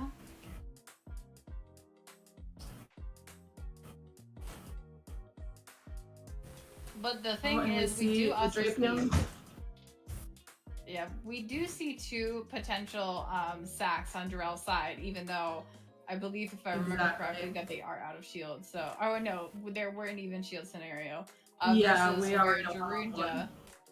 Yeah, Gyroonja only has the 1. So, but there is the potential for a crunch debuff, and I'm assuming that's what Gyroonja's aiming for.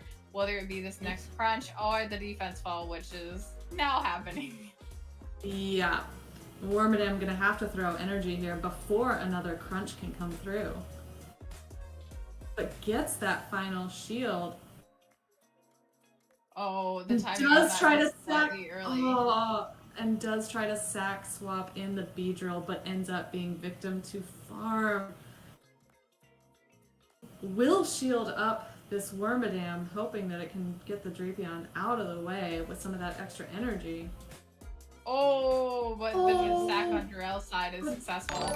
So definitely little salt in the wound, but definitely trying to make sure. Play on Jarell's side.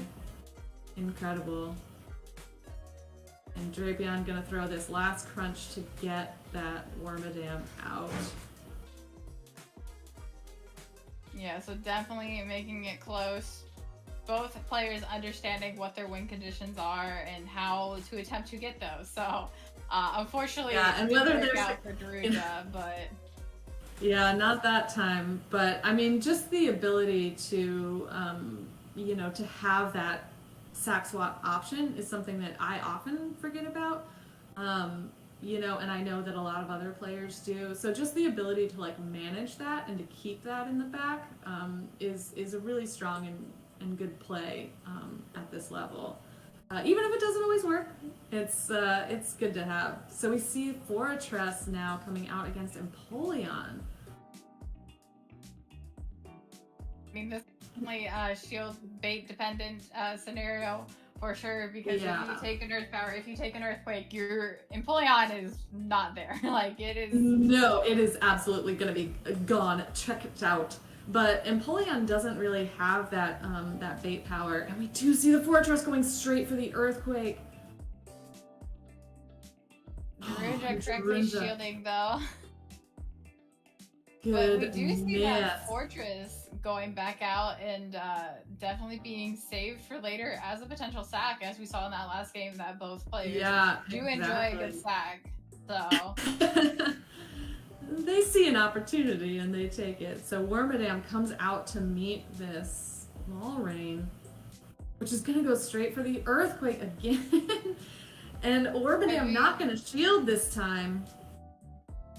Yeah, definitely. You're kind of expecting the Earthquake, especially an energy advantage and a shield advantage, but we do see Daruja going for the Bug Buzz, which I honestly think I would have probably just gone for the Iron Head and tried to farm down if it didn't fully kill. Yeah, I think so too, but gets the shield in return from the Walrein, which is going to farm all the way up to another Earthquake and throw. Interesting.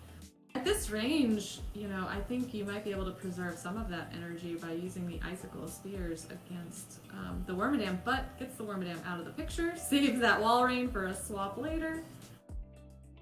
They say definitely saving both Mons for a swap, but we do see that this is going to come down to a time restraint because of the 60-minute switch timer, or 60-second switch timer, excuse me.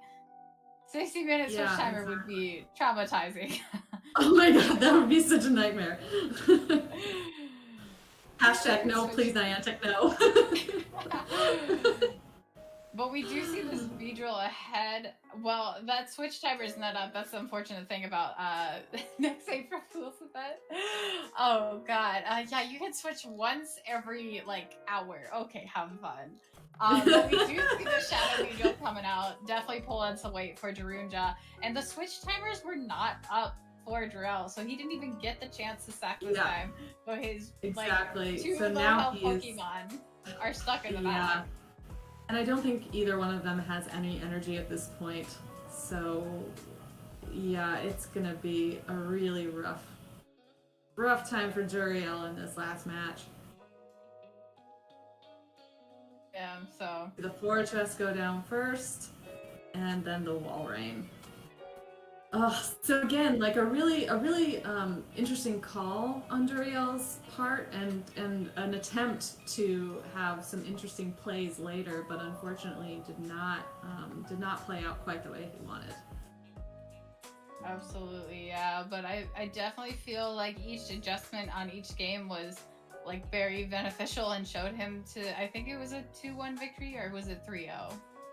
It was 2-1, I believe. 2-1, yeah. 2-1. Duriel got Yeah, a match so- in the middle. Yeah. Oh, we have all 4 of us back together again. Sosaflow is muted. That what's that counter at? We're at 1, 2. You have 1, 2. I think it's up to 2 now.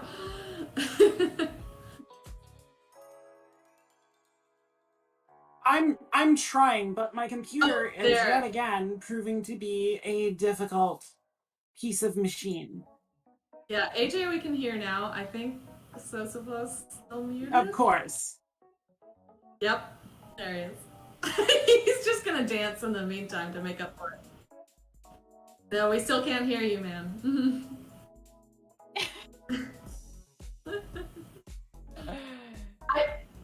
I do. Yeah, it's saying it's muted, but you can always, there's, depending on what mic and audio setup, there's always ways to turn off not being muted on Discord. Yeah. Yeah. Unfortunately, I mean, technology is really great when it works, you guys. It's really not great when it doesn't work, though. Yeah.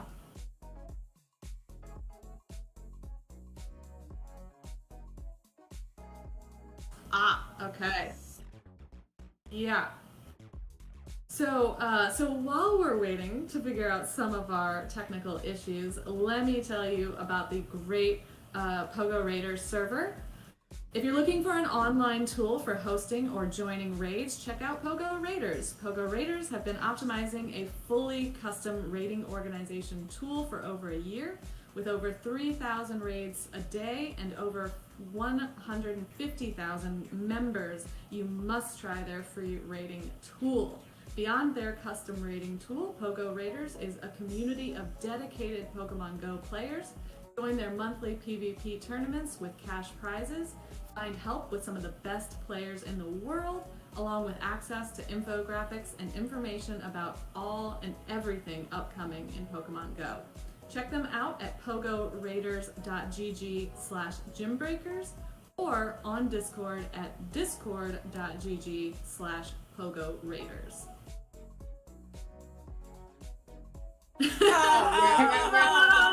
Very, very well done. Well, Very you well know done, what? Hey, Kaz. I'm so glad Saflow, you handled that. yeah, we fixed it. Can We're we back. hear you? Okay, good. Kaz, beautifully said, Kaz. Can we Beautifully get someone to said. fix Wow. my freaking computer? Oh no. I mean, I can ask someone, We but see it you, might we take hear them a you. while to get there, AJ. So here's yeah. Alright. So here's my Are we gonna do the next situation. battle? It's the same as Alright. last month. My computer has decided to rebel.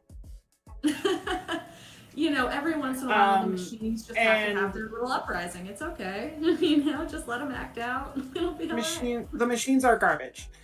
So Mine's I am also trying doing my the best to deal with this. AJ. If I have to watch it on my phone again, I will.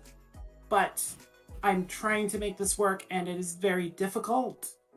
But I Yeah. do this for y'all. I'm trying to get this machine to cooperate. We very much I appreciate mean- the effort. Shout out. Well, Well, I mean, we definitely did see USA trying to make up a couple points in those last several matches, so They definitely did. Jarunja put in a lot I'm of great so work grateful. those last few. And I want to say we Amazing haven't stuff. seen the captain of Team USA yet either. Rise to occasion has yet to take the battlefield. So I mean, it's definitely Neither not has over. Vanya either, but so. Yeah, this is definitely Yeah, not over by that's- any stretch of the imagination. Yeah, We no, still I- have a lot of great matchups to come. Like, Vani's still there, Rise to the Occasion's still there, like, oof. It's gonna we're be in for- really we're in close. for some treats. All Spain needs is 7 points, right? Just 7 wins? Spain needs That's really 7 all Spain points for the needs? win. Correct, Sosa. Okay.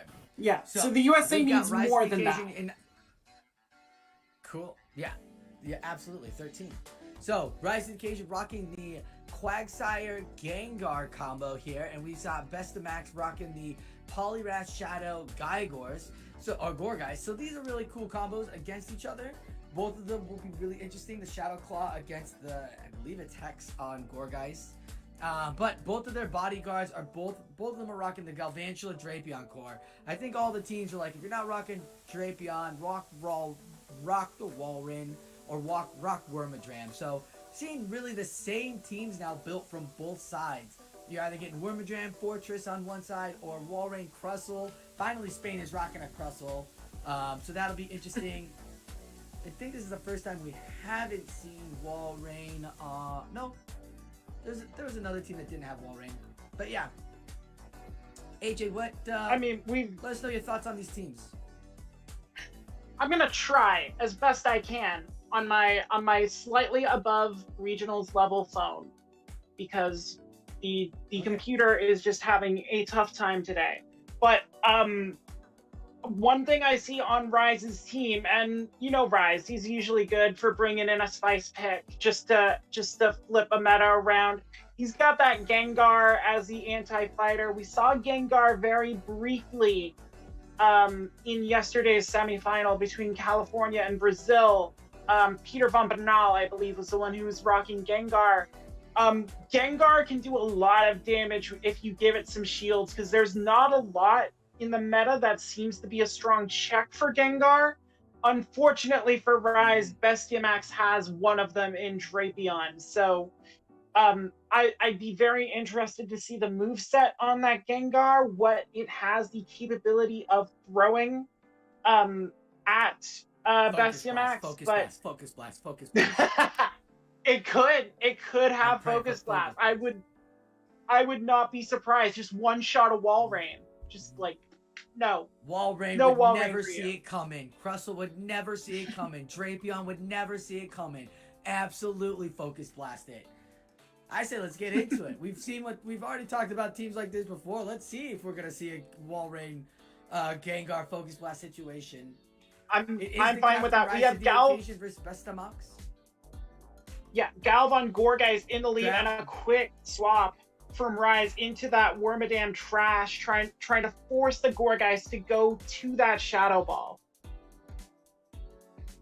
Gorgeist absolutely going right off the bat. Doesn't want to bait it, AJ. Not thinking about baiting it. Gonna get that shield. Rise is like, no, I'm gonna keep my boy healthy. I'm gonna keep my boy nice and healthy. Thinking he's gonna make a catch. Doesn't make the catch still. I mean, that's not a catch. That's still dark typing, bug typing. No, that is not the move you want to catch. That's a big bug buzz to land on that Drapion. And now that Drapion is out, unfortunately, I can't see the actual teams on my screen. But if that Gengar's in the back for Rise, it now has... Yeah. If that Gengar's in the back for Rise, it now has a clear path. It is... Gotcha. It is not. It is the Galvantula and Fortress in the back.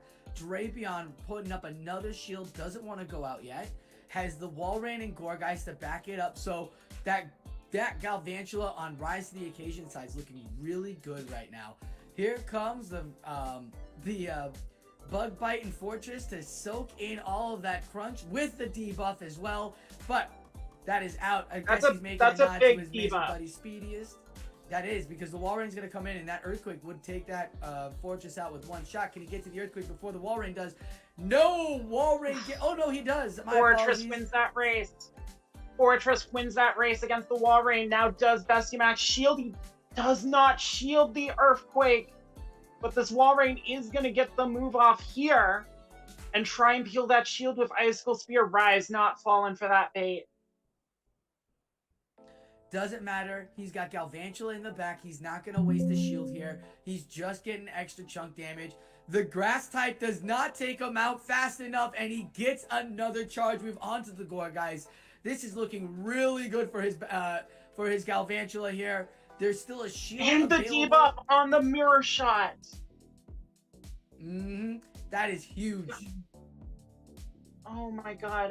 And forcing Gorgeist again to go to the Shadow Ball in order to try and take out Wormadam trash. This might not take it out. This might not take it out. No. Tapped. Bestiamax tried to undercharge it, but it didn't work, and now Gorgeist has to face Galv. Has to force There, the that last shield's gonna shield. go up on Wormadam Bestie Max's in the side. back. Wormadam is in the back with the energy, the attack defense. We're pressing buttons. We've got lag going on. It's okay. It's okay. Vigorously typing. Everybody's still focusing on the matchup. Nothing is happening. Don't worry, AJ. It's not your phone. In comes the seed bomb. Gonna let it go through. Gavalchula will take it to the face. Bam! Nothing. Says do it again. Do it again. That Spooter is squished, but that seed bomb is not the way to squish it down. And now the shield comes No, up it's on not. this earthquake. And yeah, Great this call Galvantula there. can kind of, coast from here. Big point for Rise right off the bat there. Captain showing it And how it's done. Didn't even bring in his fighter or anti-fighter. Just brought in the bodyguards. And it was literally bodyguards. Oh no, I guess there was an anti-fighter in there. But bodyguards really did The Gore guy's stepping up. Yeah, the Gore guys really did well. Against this team, look at that team. You're not really worried about anything there. You kind of really want that Gore guys because you need that pressure onto the Gengar and onto the Quagsire. But Shadow Ball still hurts everything. Like, Shadow Ball's such a great move. That's why Gore guys is one of, like, just so great. Because why throw anything else but Shadow Ball? Yeah, and it gets In to it comes the very first Iron quickly, Head. trying to do it again against First this Fortress in the lead. But, No debuff this oh time. my god, my internet is going to kill me. It's okay. We've got Shadow Balls coming in from Gorgeist. It is not going to get shielded by this Fortress. And dang! That's about 2/3 of your Fortress's health! So Walrein comes in against the Wormadam. Now Wormadam is just confusing me down, and the Walrein is going straight for the Earthquake. Gonna give the shield rise to the occasion is. As we see, the Walrein won't take it down or do anything. Look at how much health it is. Like, Powder Snows do nothing, AJ. Powder Snows do nothing to the Wormadam. In comes the Bug Buzz. And we'll see if we'll get the first shield or not. No, we will get that shield. Bug Buzz coming in. No debuff on the Bug Buzz. Confusion's chunking away at the Walrus. But don't worry. Powder Snow's still doing nothing. Earthquake's gonna come through, but Rise is on it. Rise knows he's gonna throw the Earthquake and shield it. So he loves the fact that the Confusion is chunking it down. And he's just playing around with the extra energy before the other Earthquake comes through, gets to that, and gonna force his opponent to throw his last shield. And it looks like switch timers are up, so it could be a swap soon. Immediate swap into the Fortress for the mirror shot. Is that deep enough on the health there? I think it doesn't survive. It could with 1 HP in a dream. No, it does not survive. So Fortress takes out the Walrein, and it's Crustle. We finally see the Crustle. So Crustle comes in, Will has the smackdown, puts on the pressure, but not enough time as Bug Bite generates the energy for the Fortress to throw onto the Crustle. Gets the debuff. Now the smackdowns, I mean, it's Crustle and Gorgeist really carrying here against that Drapion. Not what you want. That smackdown's really going to put a little bit of damage, but remember, it just got debuffed. So we'll see if he catches on the Gorgeist, and he does. He catches on the Gorgeist, but you don't really want to catch that Iron Head. You don't really want to catch that. It's gonna take out that Gorgeist. And we get a little Crustle action back in here. Crustle just got all the energy. This Rock Slide should take out the Wormadam from here. But because it got rid of the debuff, it comes back. Debuff be gone. 1 HP, the Wormadam is still around. And he's tapping away for the Rock Slide. Best of Max, but rise to the occasion. Looking for the third matchup here. And is going to get the crunch off onto the Crustle. Drapion, Beast. Beast of the Pokemon. It looks like final AJ is getting her stuff together. So we are going to keep talking about it. I believe, if I recall, is this the third matchup between the two? Or do we have one more battle between these two battlers? One more. Perfect. So, if I'm rise to the occasion, I've gotten my team 2 wins, right? I'm feeling really good. I am going for third win. I am wanting to prove myself. And my team has not let me down yet. So I'd probably come back with it. Now, Bestia Max, might change it up, but we see the Galvantula, we see the Fortress, we see the Wormadam. Exactly. The same team has been so good. You're not going to see the double waters coming in, except you are. Bestia Max bringing in the double water, thinking the third matchup was going to be a little different, and it's not. So, Wormadam going to put that great confusion pressure onto the Walrein, putting down the Bug Buzz. Boom! Half the health of Walrein is gone.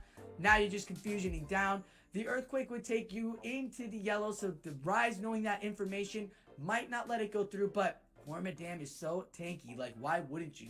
Confusion is such a great move. And again, you have to worry about that Gorgeist in the back. Bam, she is back, she is alive, she is seeing the captain wailing with confusions. In comes, oh, what a great call! He's been calling earthquakes every matchup and finally no shields on an icicle spear, AJ. It's beautiful. I'm sorry, I'm trying to deal with everything here. Unfortunately, I'm missing this great matchup between Rise and Bestia Max. As you said, that earthquake coming through. So you're gonna have to catch me up, because again, I had to just go take it back to my internet connection. We've got Shadow Balls. Each opponent's got one shield. Rise to the occasion, coming back with the same lineup that has been so successful for him. And look at it. It's a Fortress and a Galvantula, and in the back on Bestia Max is that Poliwrath Shadow. So it is really important that he keeps the shield for the Galvantula in the back, but he doesn't. He's like, no. Though I'm rise to the occasion. I rise to the occasion. My Fortress will make it happen for us. So he gets it in. Oh, you tried to see Bestia Max tried to make the catch there to catch this onto it, and it doesn't match. And now you're gonna get the shield onto the Gorgeist. Are you pretty caught up, AJ? You feeling like you're getting into it? A little bit. Into Poliwrath. Oh. This is tough. This Poliwrath's in a bad spot against Galvantula, but it has the Ice Punch, which does let it spam out those moves a little quicker against the Galvantula. It's gonna take that first one, but shields are down, and this Spooter can just discharge away on the Poliwrath. And I don't believe Gorgeist had any energy coming back. It has a ton of energy, apparently, and Bestia Max gonna try and build up here. Goes for the Shadow Ball to erase the Spooter. And is it enough energy to deal with the Backmon? No, it's not. Fortress is super healthy. Yeah.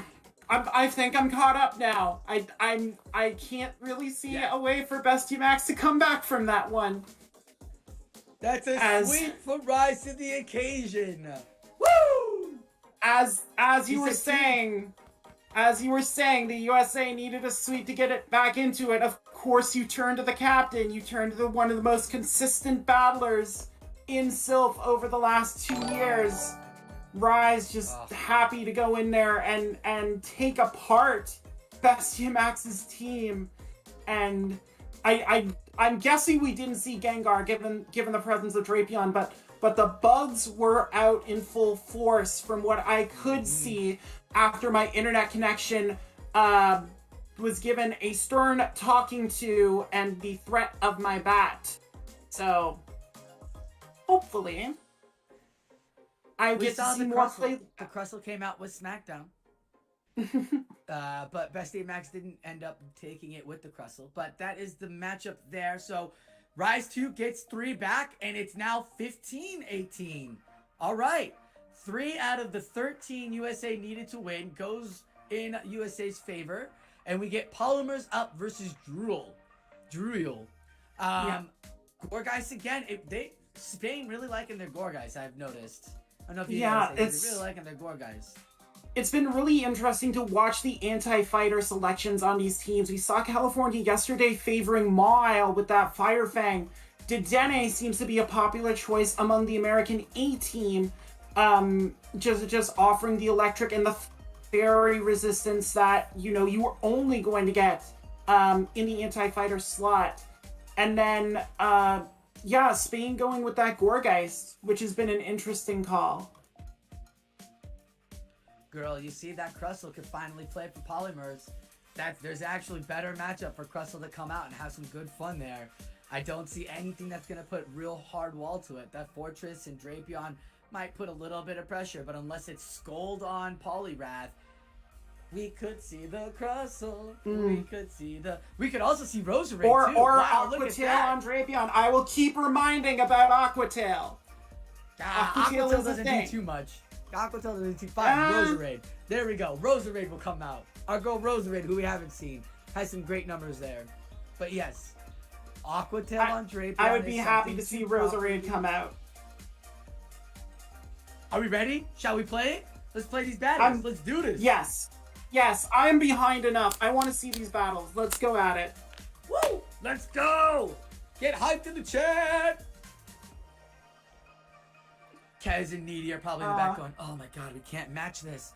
So Poliwrath into the Fortress. Now we just watched Fortress do really well in that last matchup against the Poliwrath that Polymers Up loves so much. We'll see. We know it's not a Scald or anything. It's Ice Punch, Dynamic Punch on this Polymers Up. I don't recall. And the Dynamic Punch goes through and knocks the Fortress right into the yellow.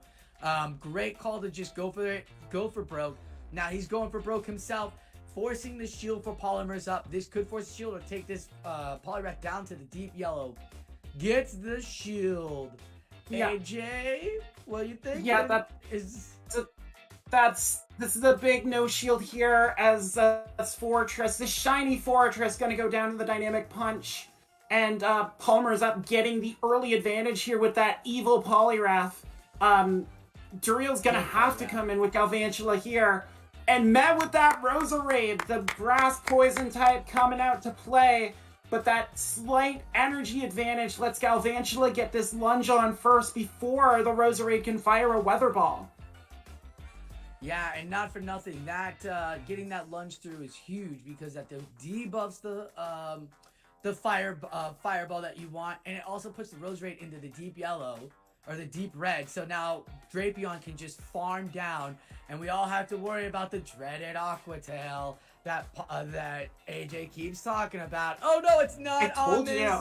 It's not on this. But this one doesn't have it. It has Sludge Bomb. Bomb. Here we go again with the Sludge Bomb. I didn't get to see the Duriel matchup. I didn't know it had Sludge Bomb.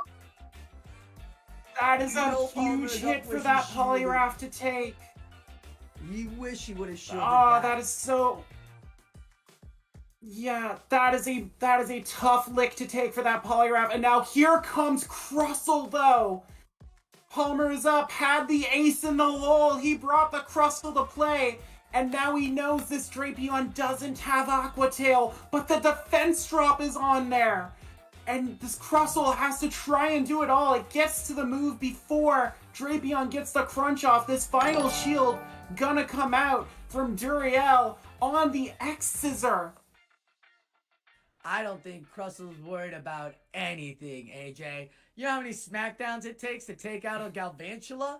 There's no attack debuff on this thing yet. A lot. And I believe the Smackdown got transferred. The Smackdown got transferred from the Drapion to the Gal, so it couldn't get to the move, and now Drapion's gonna take this hit from Crustle. And that's gonna be it, Sosa. Crustle huge! Crustle huge! There's That no is Aquatail, such a big nothing move to threaten it. transfer. Duriel wasn't... Okay, Duriel so wasn't now that we know that it's able to Smackdown. get to a move on Galvantula. Just because of the fast move transfer, the Smackdown going, just erasing that Galvantula and closing the door for Duriel there. Just Palmer's Up put all his faith in the Hermit Crab, and the Hermit Crab says, no worries, I'll put you on my back on like this giant rock, and I will carry you. And now we get Gourgeist on Wormadam in the lead in game 2. I like this mix-up here. This is great reads by both battlers to come in with completely different matches than they did last. Gourgeist would have been great, but it's coming in now. And to call that with the Wormadam, to lead with that as well for Polymers Up. Great opportunity here from both of the battlers to make those adjustments into the second battle. And we see the Poliwrath, the good Poliwrath, into the shiny Fortress. So the good Poliwrath is going to throw the dynamic punch. Yeah, the Can shadow we say Poliwrath is good. good Poliwrath? It hasn't been purified. It's a neutral Poliwrath. No, But no. The shadows are good. Shadows are good Pokemon. We like shadows. Clones are the bad Pokemon. Let's all remember that clones are the original bad Pokemon. Earthquake comes through. Earthquake not shielded. Takes the Poliwrath to the deep end. But can he get to the Ice Punch in time to force the shield? Yeah, he's gonna force the shield. Great opportunity. Polymer's Up has a game plan here, AJ. Yes, he can. He's got a game plan. He knows what he wants to do. Got to the dynamic punch even, so if Duriel didn't shield that, it would have been off the table. Beautifully done. Beautifully done. Yeah. See what's bringing So, in, and it comes back. Lead win here for Duriel. Wormadam's coming back in and catches the move on Drapion. Is this a Bug Buzz though? No, it's an Iron Head. It is it's an Iron Head that he catches on the Drapion, keeping that fortress alive for now. But yeah, this Drapion, it can't take many more of those, Sosa. It is rather fragile, and yeah, those crunches hurt. But here comes a second Iron Head. Look, keeping the fortress had the energy for the Earthquake. This is gonna put shield pressure onto Polymer's Up. Now, having the Aqua Tail would have been great right now. You could have forced more shields again with Duriel, but you don't have it. You got the crunch. Will he let the Wormadam go back and say goodbye to it? He is going to say goodbye to it. Polymer's Up is still rocking the shield and brings in the Roserade. Oh, there's Roserade. That's the one you don't want to see. Roserade. Shield it now. Shield this. Shield this. Don't let Roserade go. I think there's no chance it's not shielded. Roserade gonna protect the defense drop. Does it matter on a Roserade? I don't think it matters on a Roserade. It gets to this Weather Ball here to take out Drapion, and Gourgeist and Fortress both are in trouble because they don't want any part of those Weather Balls. None of the Weather Balls, not even of the poison, do any of them want to see that. But the Iron Head's gonna go through. I love this play by Duriel. Get the extra energy on Gourgeist, then come in with the Mirror Shot, but the Mirror Shot doesn't take out this Roserade, and it's going to get at least one Weather Ball off here. The question is, does Polymer's Up have both? There's one. Fortress gone. It has both. It in. It has both. Roserade. Stop and smell the roses. Debuff, so it could still be alive. Oh. It's the Gourgeist stays alive, gets this Seed Bomb off to take Roserade out, and that is gonna be it. Duriel survives the onslaught from the Masquerade Pokemon and gets another point for Spain. She did everything she could, Sosa. Everything. All the time. Every debuff proc. The 10% from Mirror Shot procced at the end there. Got debuffed on the crunch that procced for that. Just all of that procking. So if she wasn't procced, I believe that Weather Ball KOs and ends it for and wins it for Polymers. So we get the Galvantula into the good Poliwrath. Immediate swaps out into the Wormadam. Now is it in the back? Is it Roserade in the back? Will we see? Oh, it's gonna go straight for the discharge. Thinking that maybe Polymers might allow it to go through. Yeah, gonna bet that if Roserade is in the back, that there's no chance this Wormadam gets shielded, and Duriel makes a right call there, bringing in Fortress. He's putting Roserade in the back. I can guarantee it. And why wouldn't you? Why wouldn't you if your Polymer's Up, knowing how close Roserade came in that last game to winning it? It could be, but. Russell? I mean, we know. Let's watch the matchup. We've got another attack coming in from the Fortress, and it is that Iron Head that's going to take that Fortress into the yellow, building up enough energy for almost an Earthquake and a half, and the Wormadam is out. Now, Polymer's Up will probably bring back amazing good Poliwrath.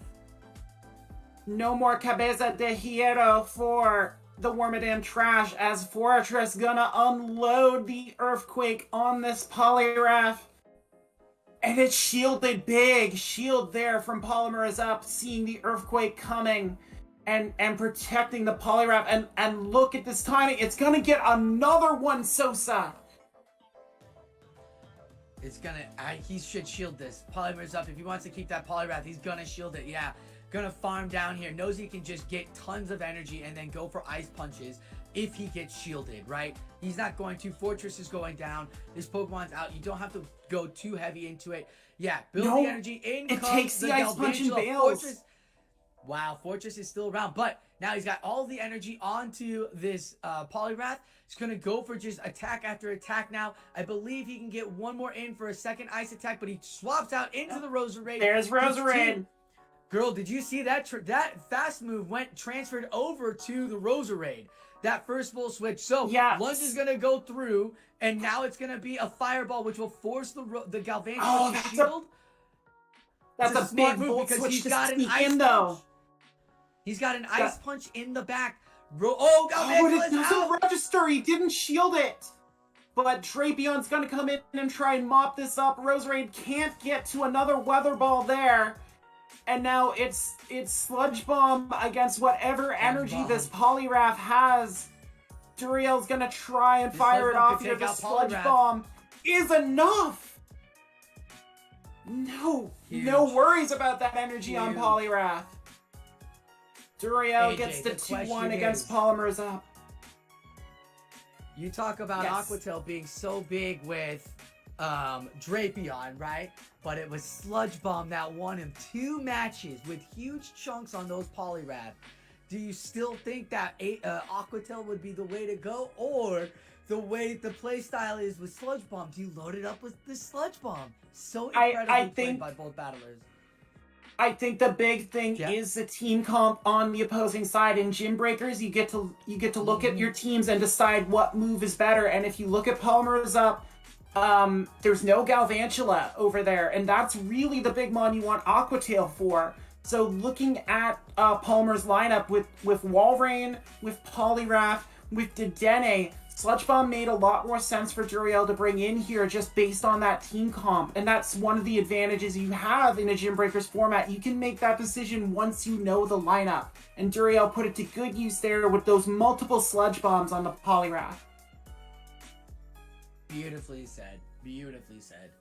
That was great. What's our next match? All right. Big Green in the house! This is your boy, I believe.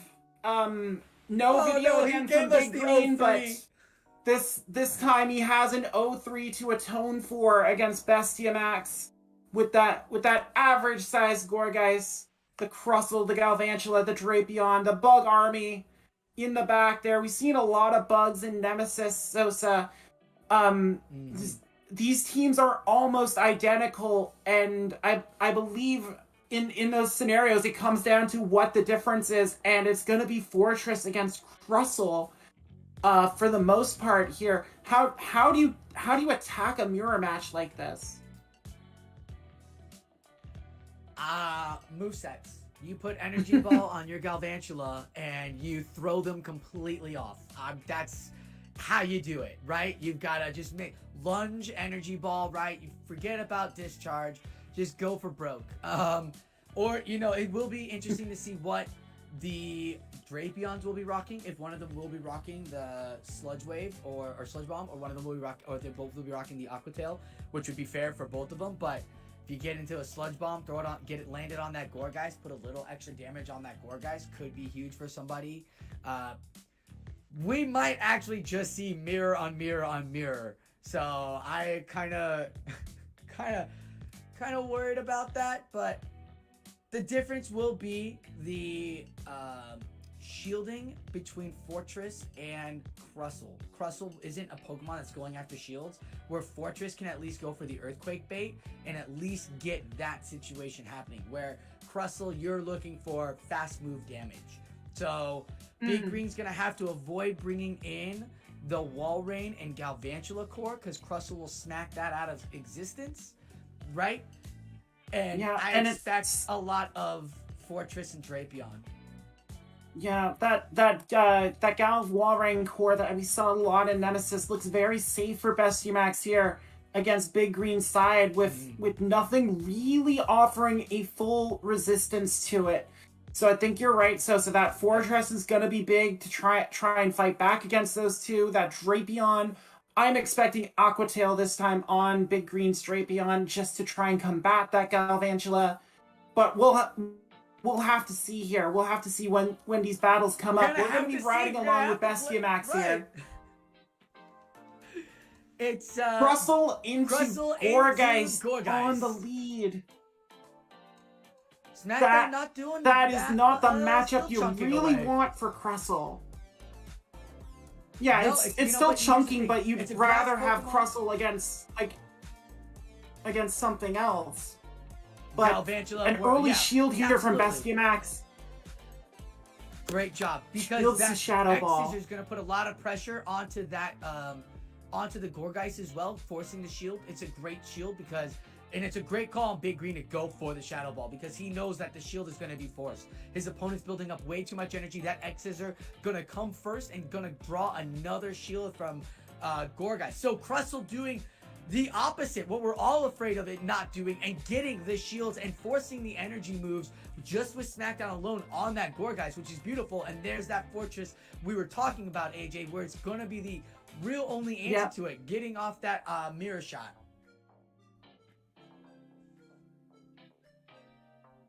Yeah, Mirror Shot will be able to put a lot of pressure on this Crustle with that steel damage, and it's enough there. It might have had 1 health left, but the Bug Bite gets through and knocks the Crustle out of the matchup, and now Galv can come in. It's a Galv on Galv and mirror match. This Galv mirror is a lot quicker than a lot of the other mirrors we see. There's the lunge. It is shielded by Big Green. And a catch on Gourgeist. But why would you catch on a Galv? It's just going to be throwing discharge or lunges on Galv. I don't know. But no shield. I can understand it. I guess it doesn't. Lunge didn't do it as much as I thought it would. And that Shadow Ball is definitely dire and right ahead. Double debuff lunging this Shadow Ball could be the way to go, though.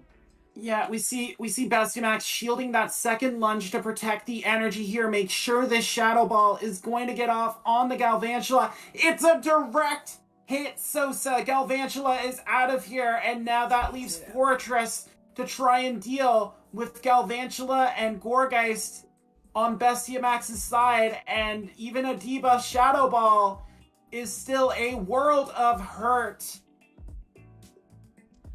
Double debuffed Shadow Ball. Can he Bug Bite this down? Oh my goodness! No, he cannot.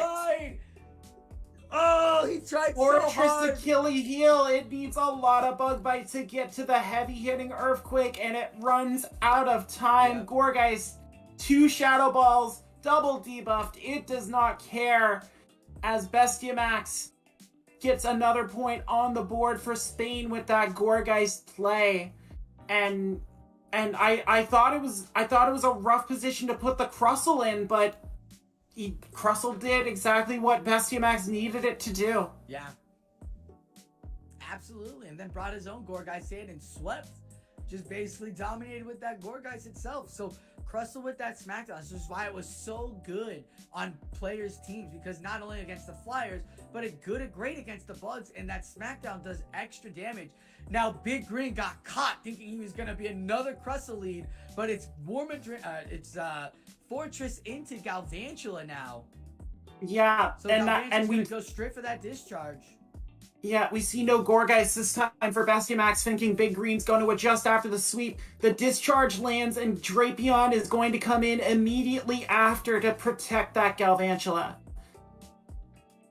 If this is a bait, this would be a huge bait call. No, it's not a bait. Correct call on the Earthquake. Big Green going for the big hit, but denied by the shield. And now this crunch gonna come through. It can take out Fortress if it's unshielded. And it is. Fortress is gone. So is he bringing in the So what do you do here if you're Big Green? Alive? Yeah, Galvantula his own Galvantula is you're worried about that.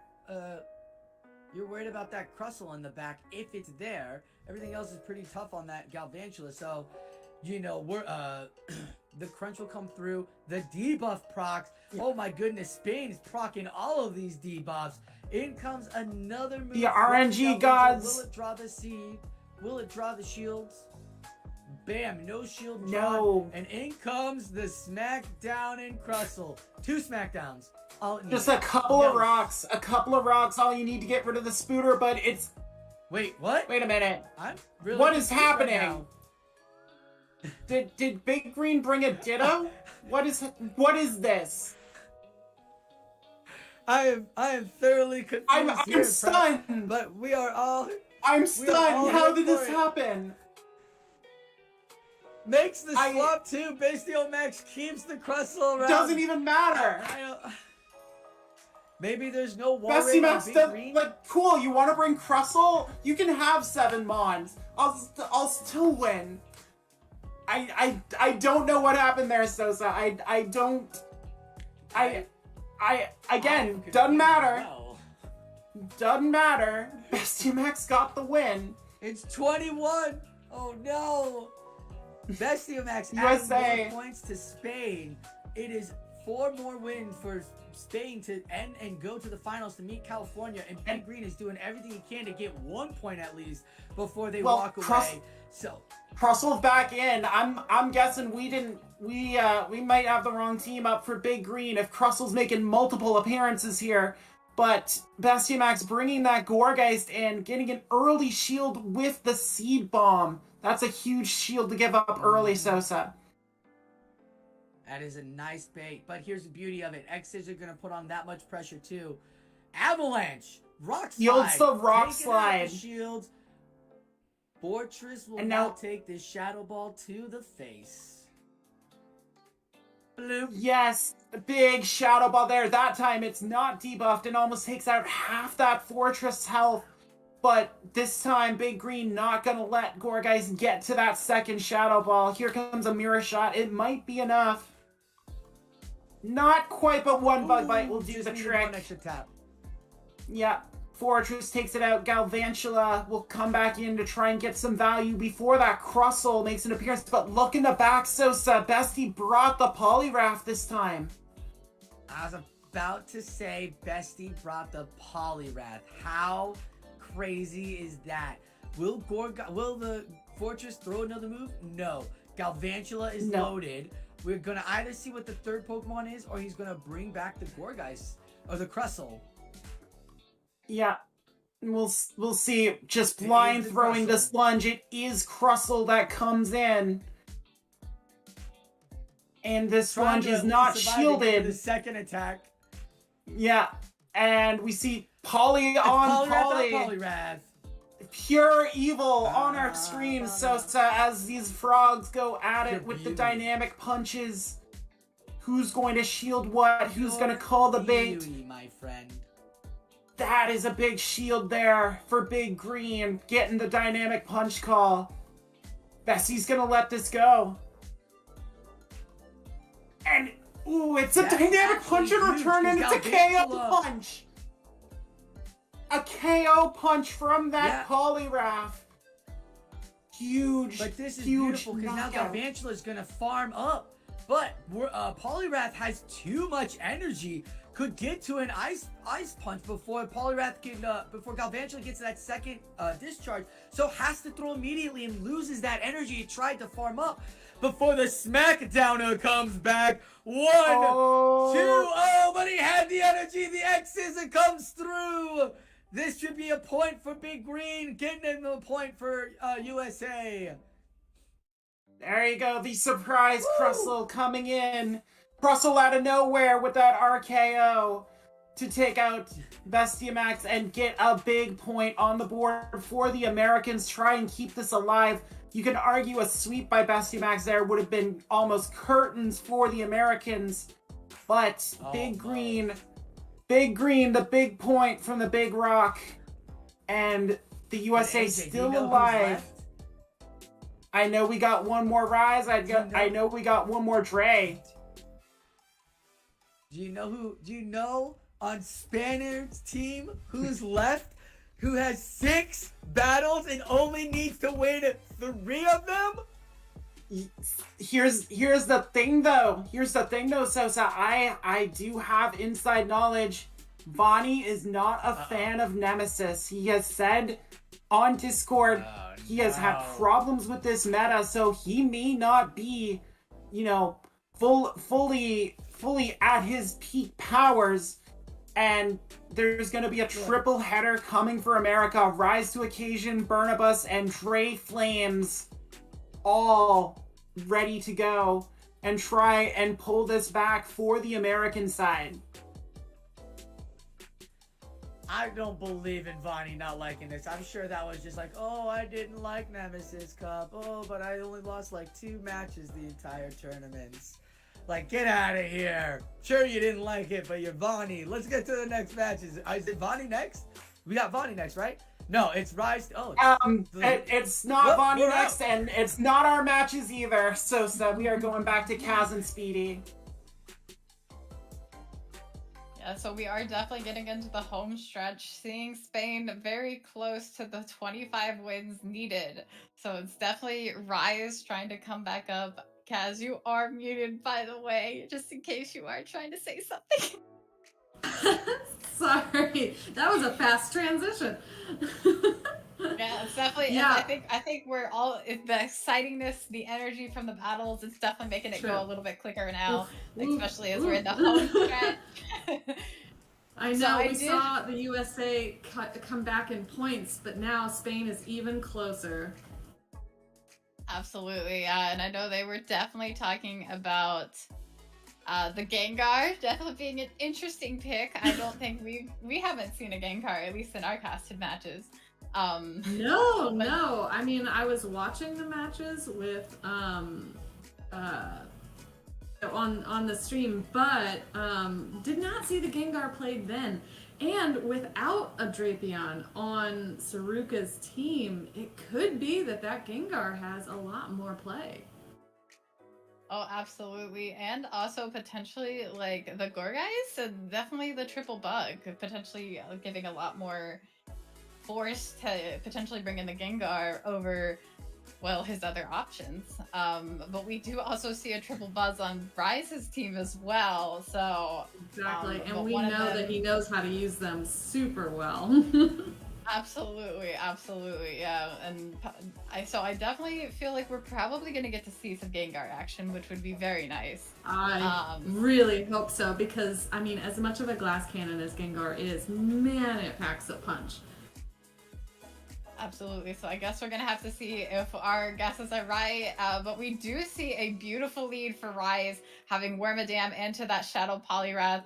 One confusion switch out, but now we see the Gengar. So we do see the moveset is Shadow Punch, Shadow Ball. Full on Ghost. Not trying to hide.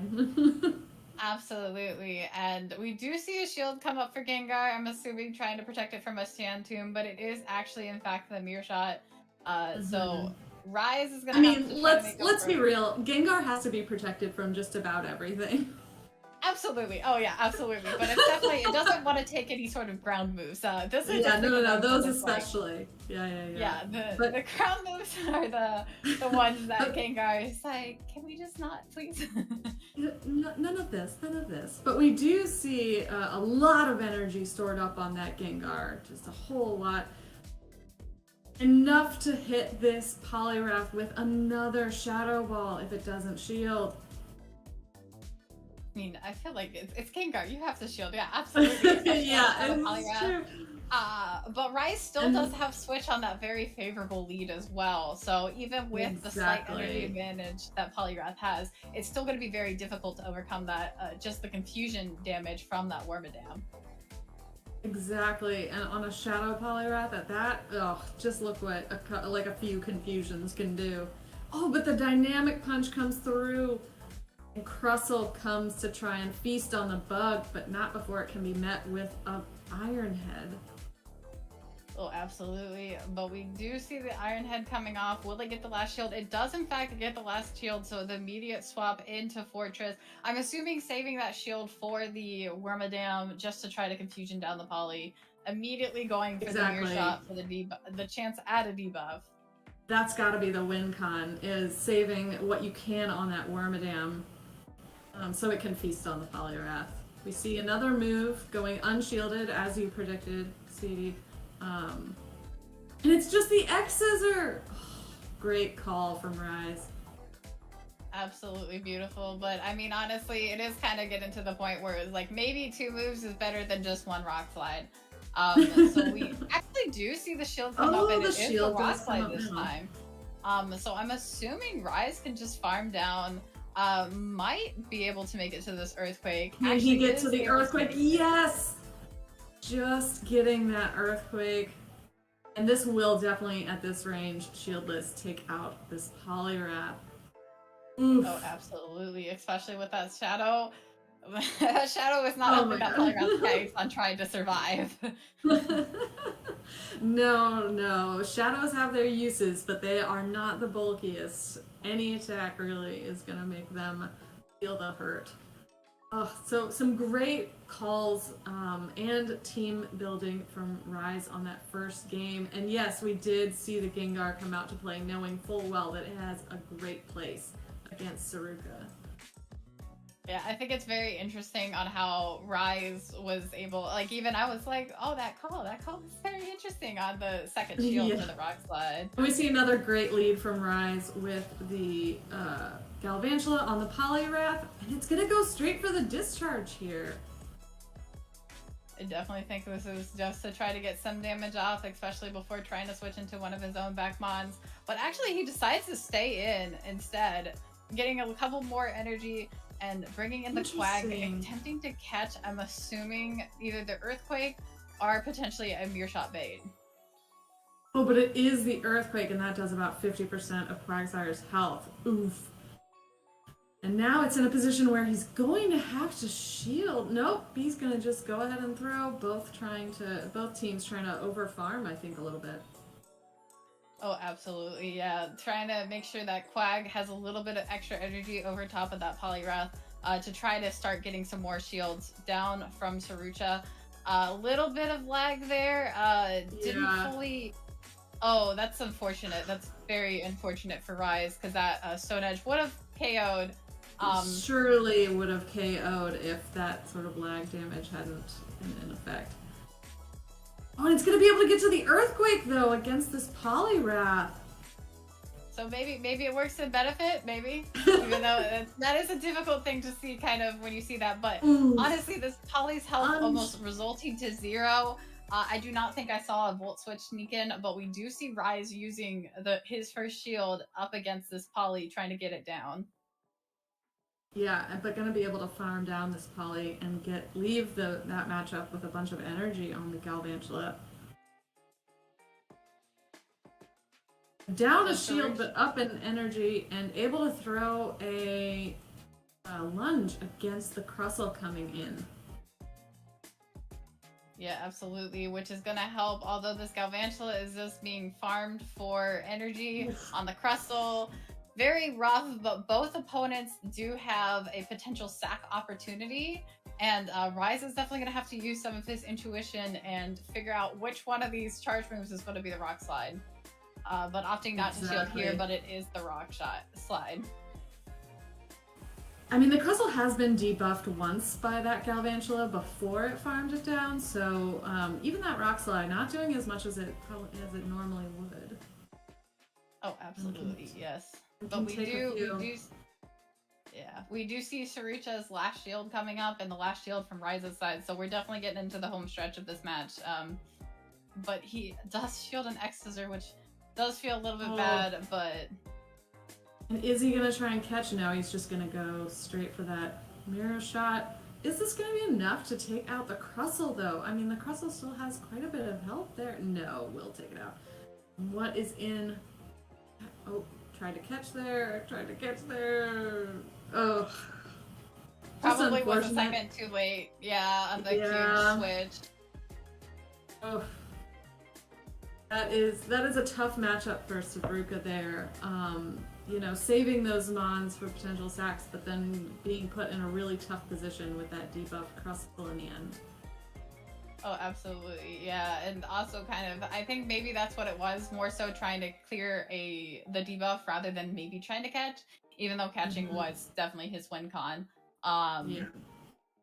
So, but we do see Rise have Wormadam into Fortress and immediately switching out into the save swap Shadow Drapion. Oh my goodness. And this Shadow Drapion does also have Crunch and Sludge Bomb. Very interesting. But I think Drapion definitely... does not love the bug bites. Oh wait. Yeah, oh yeah. Sorry. Oh, you're good. But yeah, no, definitely trying to go for these defense calls on the Crunch. Definitely going up against some like thick Pokemon here, but even that Crunch doing about approximately half to that wall rain. I'm assuming Sarucha definitely counting there, knowing when that he's throwing one right before the Crunch, making Rise face the decision if to shield or not, and not shielding the Earthquake. So I'm assuming just gonna let the Drapion go, come back in with this Wormadam that resists those icy moves. Hoping to maybe farm all the way down, but not before facing the potential Earthquake. Will shield. It was the Earthquake. Great shield call from Rise there. Yeah, but unfortunately this wall rain is pretty thick and still is able to get off another Icicle Sphere. At least it's not the Earthquake, so that's always a positive. But this Wormadam will be coming out at least with a move, if not potentially a move and a half. So now we see the Galvantula actually coming in, but the Galvantula is a little squishy and is at a shield disadvantage as well.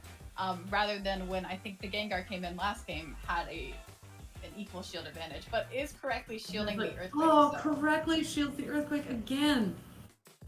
Ugh, Rise is psychic. Just hashtag Rise is psychic. Jesus. Making all of these calls. I mean, he is definitely in a position that we do see a little bit of lag. Okay, trying to go for the lunge. Yeah, now the energy is registering, and this Galvantula will get off an attack against the Poliwrath. Will get that final shield from Sarucha. Yeah, but I assume that Sarucha definitely knows what he's doing and that he needed to overfarm to try and do something against the Wormadam. Under tapping on Rise's side to be able to get this discharge. I was expecting immediate death or immediate try to switch out, but that full switch did register. But we do see Rise coming in with a full loaded move on this Wormadam from the farm down almost earlier. Two. Oh my gosh. And being able to KO the Fortress with the Bug Buzz, that was beautifully played on Rise's side. Absolutely beautiful. Not only the calls, but just the sheer management of the energy, knowing exactly what each mon needs to be able to be ready for that next, not only the matchup that they're in, the next matchup as well. Yeah, absolutely, especially with that farm down and just those calls, especially on the Earthquakes, and that definitely were the winning key points of that match. Oh, totally. And we didn't see Gengar come back out after that one shining moment in the first one. I was very surprised. Now we have our next matchup ready. Burnibus on the infamous Vani. Yeah, so I mean, we've seen these teams before. Definitely been watching them. So you know what to do. What key mons do you feel like stick out on each side on which ones you predict we're going to see? I mean, once again, I really like the Malamar here, just with the unpredictable... I mean, the moveset is pretty standard, superpowered foul play, but which one are you going to be met with? There's a lot of Vani's team that doesn't want to see, either one of those moves. So I think that could be a really great safe swap opportunity from Burnibus. Absolutely. I also feel like we might be able to see the Frost Glass as well, as long as it doesn't take an EQ from Walrein and doesn't take a couple scolds from Poliwrath. Definitely can be a force to be reckoned with, as long as it also avoids the Crustle. Like, definitely don't want to see that, but it definitely can pack a punch if it does end up being faced in one of those difficult situations. But over on Vani's side, I mean, once again, the Gourgeist has a lot of potential here as well. even against things that it doesn't love to see, like Crosslass and Malamar, it has some really great opportunities to chip away with that Seed Bomb, as we've seen used in other matchups. Absolutely, but I guess we can theorize all we want, but we'll have to see what these two beautiful battlers will end up bringing to these matches. So we do see that Gorgeist. Gorgeist immediately on the Quagsire. Oh lord. Wormadam comes out. Yeah, this Gorgeist is definitely looking like it's a good potential threat to Burnibus's line, at least in this match, especially with seeing the Quagsire lead and the Wormadam lead. But we do see the immediate switch, or shortly after immediate switch into Fortress. Yeah, after getting a shield from Burnibus, gonna swap out. We see just how. Yeah, just how little that does to the Fortress. The Fortress is like, let me show you how a real bug steel can take some damage. Yeah, absolutely. And it's also, like, it's definitely taking a good hit, but it's also coming out with a whole bunch of energy as well, so... Oh my god, look at that overfarm, my goodness. Gonna throw this first Earthquake, try and get the Wormadam all the way out of here. And does. Burnibus does not want to give up that other shield lightly. Yeah, no, but I mean, it's definitely going to cost him here because he's probably not going to outpace with how much that overfarm was on the Fortress. So we are definitely going to see another Earthquake, and I'm assuming it's going to go through on the Quagsire. And so yes. Quag is low, you know, it's going to take this out. I'm assuming it's going to try to farm down. Yeah, Quag in return. Oh, just barely cannot get to that mirror shot. Quag is trying to repay all the overfarming on Fortress with its own overfarming. Gonna be met with a Stone Edge. Immediately swapping into the Galv Mirror. Oh, goodness. Well, Vandy up with a shield. Quag very low health. Definitely Burnibus is in a rough position here. And Vani gets the first lunge off to debuff the attack on the opposing Galvantula as well.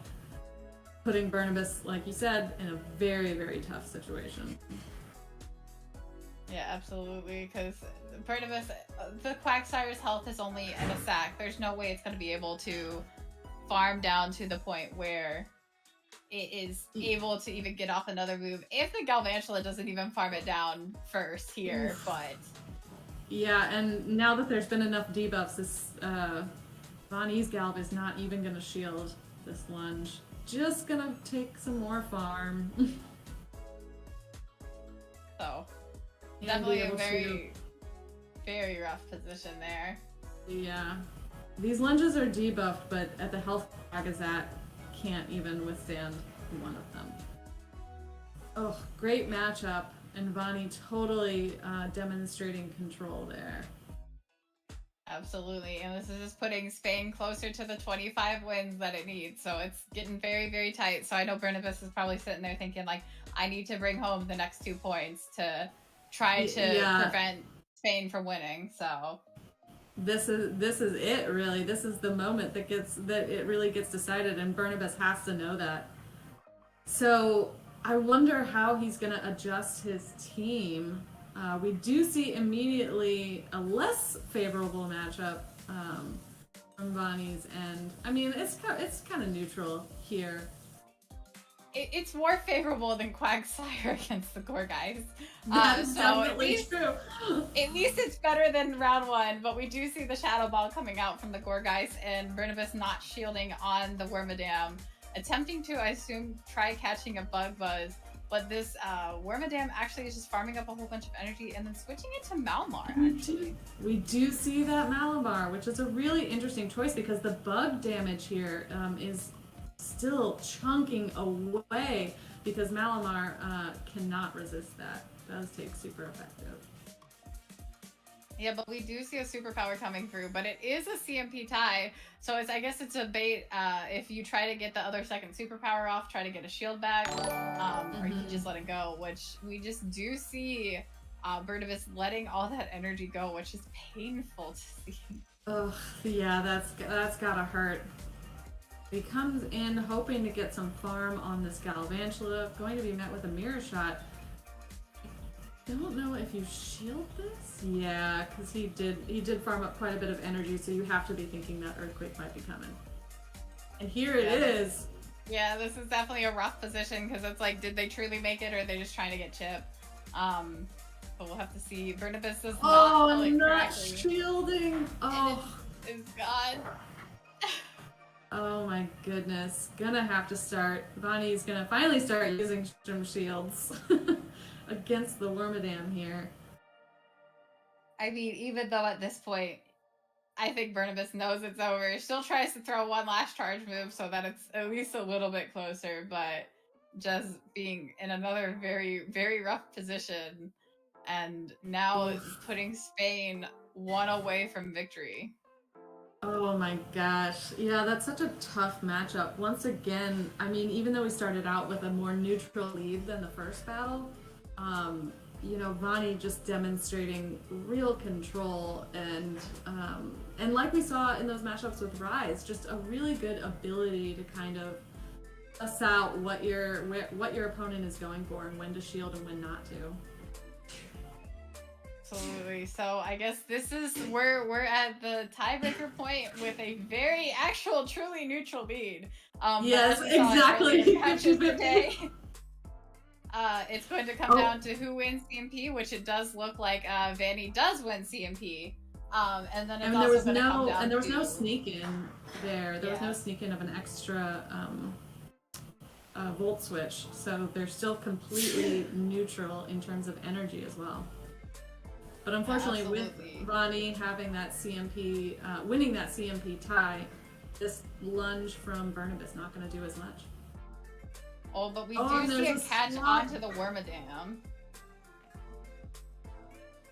So with that catch, I mean, now we know, because I think Burnibus took that he lost CMP to Heart and was like, I'm going to try to save my Galvantula rather than just feed it to the wolves. And but unfortunately now is debuffed and is locked in this situation and is also, I believe, if I remember correctly, yes, he is down a shield as well. So yeah, looks like there's a little bit of lag on the screen. Yeah, and our favorite opponent, lag,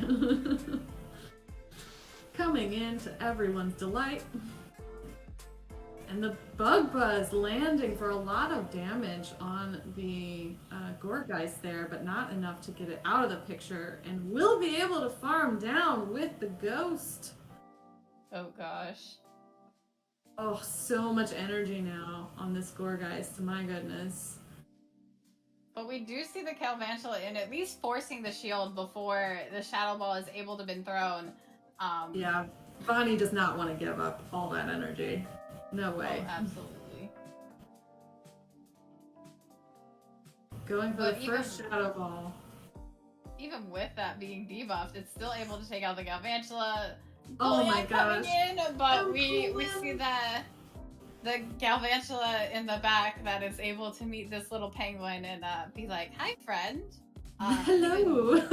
Even with its low health, probably a couple volt switches, especially after any damage from this fortress will... Yeah, and the fortress comes out and we definitely see the opportunity that Bonnie is going for here. Yeah, absolutely. I think it's just coming down to fast move pressure at this point. I think he recognizes it. I think Burnibus potentially recognizes it at this point. And probably Beer Shots, just maybe see if they can't get a debuff before the end of it. But this is pretty GG's, unfortunately. Even going for the Galvantula to take down the penguin, like I had said. Yeah, and just one volt switch is enough. Oh my gosh. Yeah. And I mean, with the lag that we ended up seeing, we do have a ruling that the win was awarded to Vanny. Vanny lagged one turn twice, which caused the sneak in a CMP tie that should have not occurred. The referee teams looked over it, including all the different scenarios, and it would have prevented the possibility of catching. So that is why the win has been awarded to Vanny. And that does put Spain at 25 wins with the sweep from Vanny. Oof. Incredible matches, though. Barnabas really trying to push his way through, but just unable to maintain the same control that Vani had over those matchups. Yeah, but we now get back with our lovely co-hosts, Sosa Flo and AJ. So, what did you guys think? Did you like those AJ matches? looks pretty Were salty. incredible. Little salty, little salty. I know AJ does look really salty. What? Spain came I out mean- swinging in the beginning. Had sweet. I look salty because I'm so Three out of the four pissed off at my matches. internet. So good. Yeah, I know. You've had a lot to deal with outside of the amazing battles. But I know Sosa Flo was definitely upset. I'm a little upset, but it is what it is. It's definitely a game. It's just a game, and those battles were incredible and glad to be shared. Going into the finals. It came down to Vani. Can you guys not? It came down to Vani. Yeah, no, we can. And you called it in the beginning, so okay, cool. That's what you said from the very outset. Yep. But also it was the captain too, because it was both captains. Huge nod to both captains, because Rise to the Occasion swept, got 6-0, and then Vani had to sweep and did it and got his team over. So both captains did a great job. Absolutely. Oh, yeah. Both tried the Incredible. best. Yeah, they tried the best that they could do for their teams in any way. And also, too, even on some of those things, you saw the teamwork that they did to try to help out one another on some of those matches, to try to be like very cohort together and being like, we want to win, we want to make our other team members proud. So Yeah, and all of the matches there, like everyone did their absolute best. I mean, even the matchups, that the USA lost, they played absolutely incredibly. Spain's motto is "In Vani we trust," and hey, their trust was repaid with that dominating sweep at the end there against Barnabas, and yeah, just too much of an early hole for the Americans to overcome. I think even with the big names in the back, they needed more from non-panic and non-rise battlers, and just the Spanish team is so tough to deal with. So a well-fought, well-earned victory there. Incredible. But even with you know, the this sets up a very interesting final. California now gets to try and exact revenge for the American A team when it faces Spain in the finals tomorrow. It will be live on My PvP Academia, same time as the semifinals. It'll start at 3 p.m. Eastern time.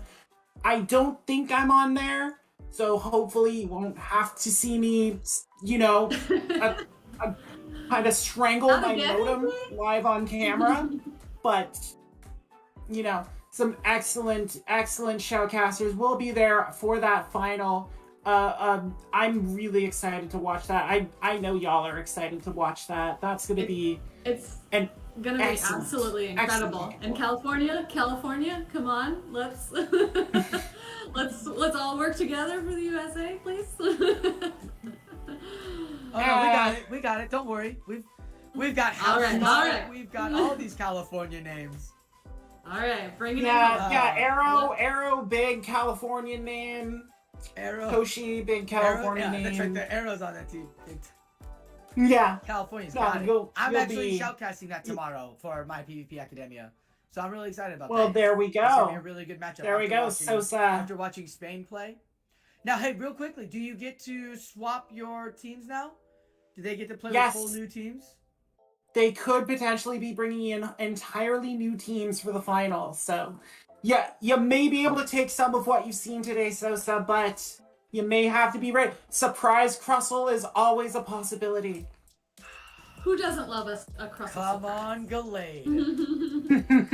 even though I know AJ No. said that she's not going to be there tomorrow, and Sosa says that he is going to be there, what if I want to see you guys elsewhere? Where can we find you? I mean, there are various methods you can do that with. I might as well start in case my internet decides to throw another fit. But yeah, I am a Twitch streamer. You can see me on here at Final Boss AJ, like it says below my face. I'm trying to stream a little bit more now that, you know, my day job is lightening a little bit. So I do GBL on there. And you can find me on Twitter at _J_Andrews. The underscores are there because Twitter is dumb, and that's before a South African billionaire decided to make it his personal WhatsApp. So, yeah. And then I'm in various Discords around here. I'm mouthing off. I'm my usual loud self. I learn from those shoutcasters who I want to emulate. Speaking of which, Sosa, why don't you go? Well, I'm really honored that you want to emulate me. I mean, obviously, for purposes. You can find me. I told everybody earlier, and I made a plug earlier by mistake, but anyways. Sosa Flow over at Team Rocket Academy on your YouTube, bringing you the best of Sylph information and all that stuff. We cover what we can with Sylph, what we can with factions, shoutcasting, live tournaments, and then we've been trying to get as much as the Play Pokemon team going in there, so go ahead and check that out. And then on Twitch, that's right, Twitch, you can find us at Team Rocket PvP. That's where we do our Friday night fights, and we host factions, sometimes Sylph factions, sometimes we'll host the Gymbreakers, but that's what we do. And then you can find me on Sosa Flow on Twitter. Yeah. Awesome. Well, I'm not really on like any social media, but I am in the Girls at PvP Pokemon Battler server, which is an excellent place if you are a lady battler and want to learn some more techniques from a lot of lovely ladies there, including Final Boss AJ and Need for Speedy with me here. And otherwise, I do love doing these Gymbreakers streams, so you'll probably see me back here every once in a while. I guess I saved the best for last. JK. But I am Need for Speed I Go. mean, the best door opener. But I am Need for Speedy Go on Twitch, Twitter, YouTube. Mostly focusing on GBL sets, but I do some like Legends Arceus, Pokemon Unite, and is starting to explore some other titles as well. Mostly found on Twitch and Twitter. YouTube is like sitting there as a coming soon, so we'll see how that happens. But yeah, I always enjoy these like Kaz, and I'm definitely very glad that I got to come back for one. So I was attempting to look at raid targets. Who's out there? Who's doing what? Well, there is this person who's live streaming right now. Let's see, who do we got? Who do we want to raid? There's It's just such a chill Sunday, you guys. I see Myrtle Liz is doing Kanga raid day. Ooh. I see Pallet Town. Oh, Lucky Ryu. He's doing a Firefly breakdown. If you want to go about Firefly. That's what I was looking at as well. That sounds really good for the beginning He's of a the month. wonderful Portuguese battler. Been helping out his community, build up the community of for Portugal. So, we should go raid him.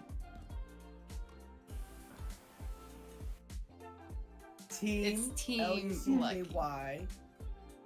Yeah, Team Lucky Roo. RUU. Yeah, I put it in the chat if you wanted it as well. Oh, Mel on fire right there. Good job, professional. We gotta just figure it out. Fish, God, you don't know how to spell this. Well, it's everyone goes by dare. like such short name, like Speedy and Speedius. I've had to just like take some people's phones and just nickname myself Speedy because they just know me as Speedy, and if you search the friends list, you can't find me. Yeah, I'm not gonna lie. I just call you both Speedy, and he can just deal with it because he's just better off that way. I mean, I didn't know until recently there was another final boss in the Pokemon Go sphere, and I thought I kind of had a monopoly on that, but no, doesn't track. Marco doesn't exist. Not real. If someone wants to let Marco know that I'm more than willing to battle him for that title, I can do that. Showdown for the the title of Final That'd be Pups. fun to watch. That'd be fun. I'm not gonna try and fight all the other AJs. There are too many other AJs, but Yeah. So are we Well, ready? it has been Are we it has going? been a yeah. Okay, It peace. has Thank been a real you. pleasure. Thank you all again. Bye, everybody. We'll see you Looking forward later. to the See you for the finals. finals tomorrow. Battling.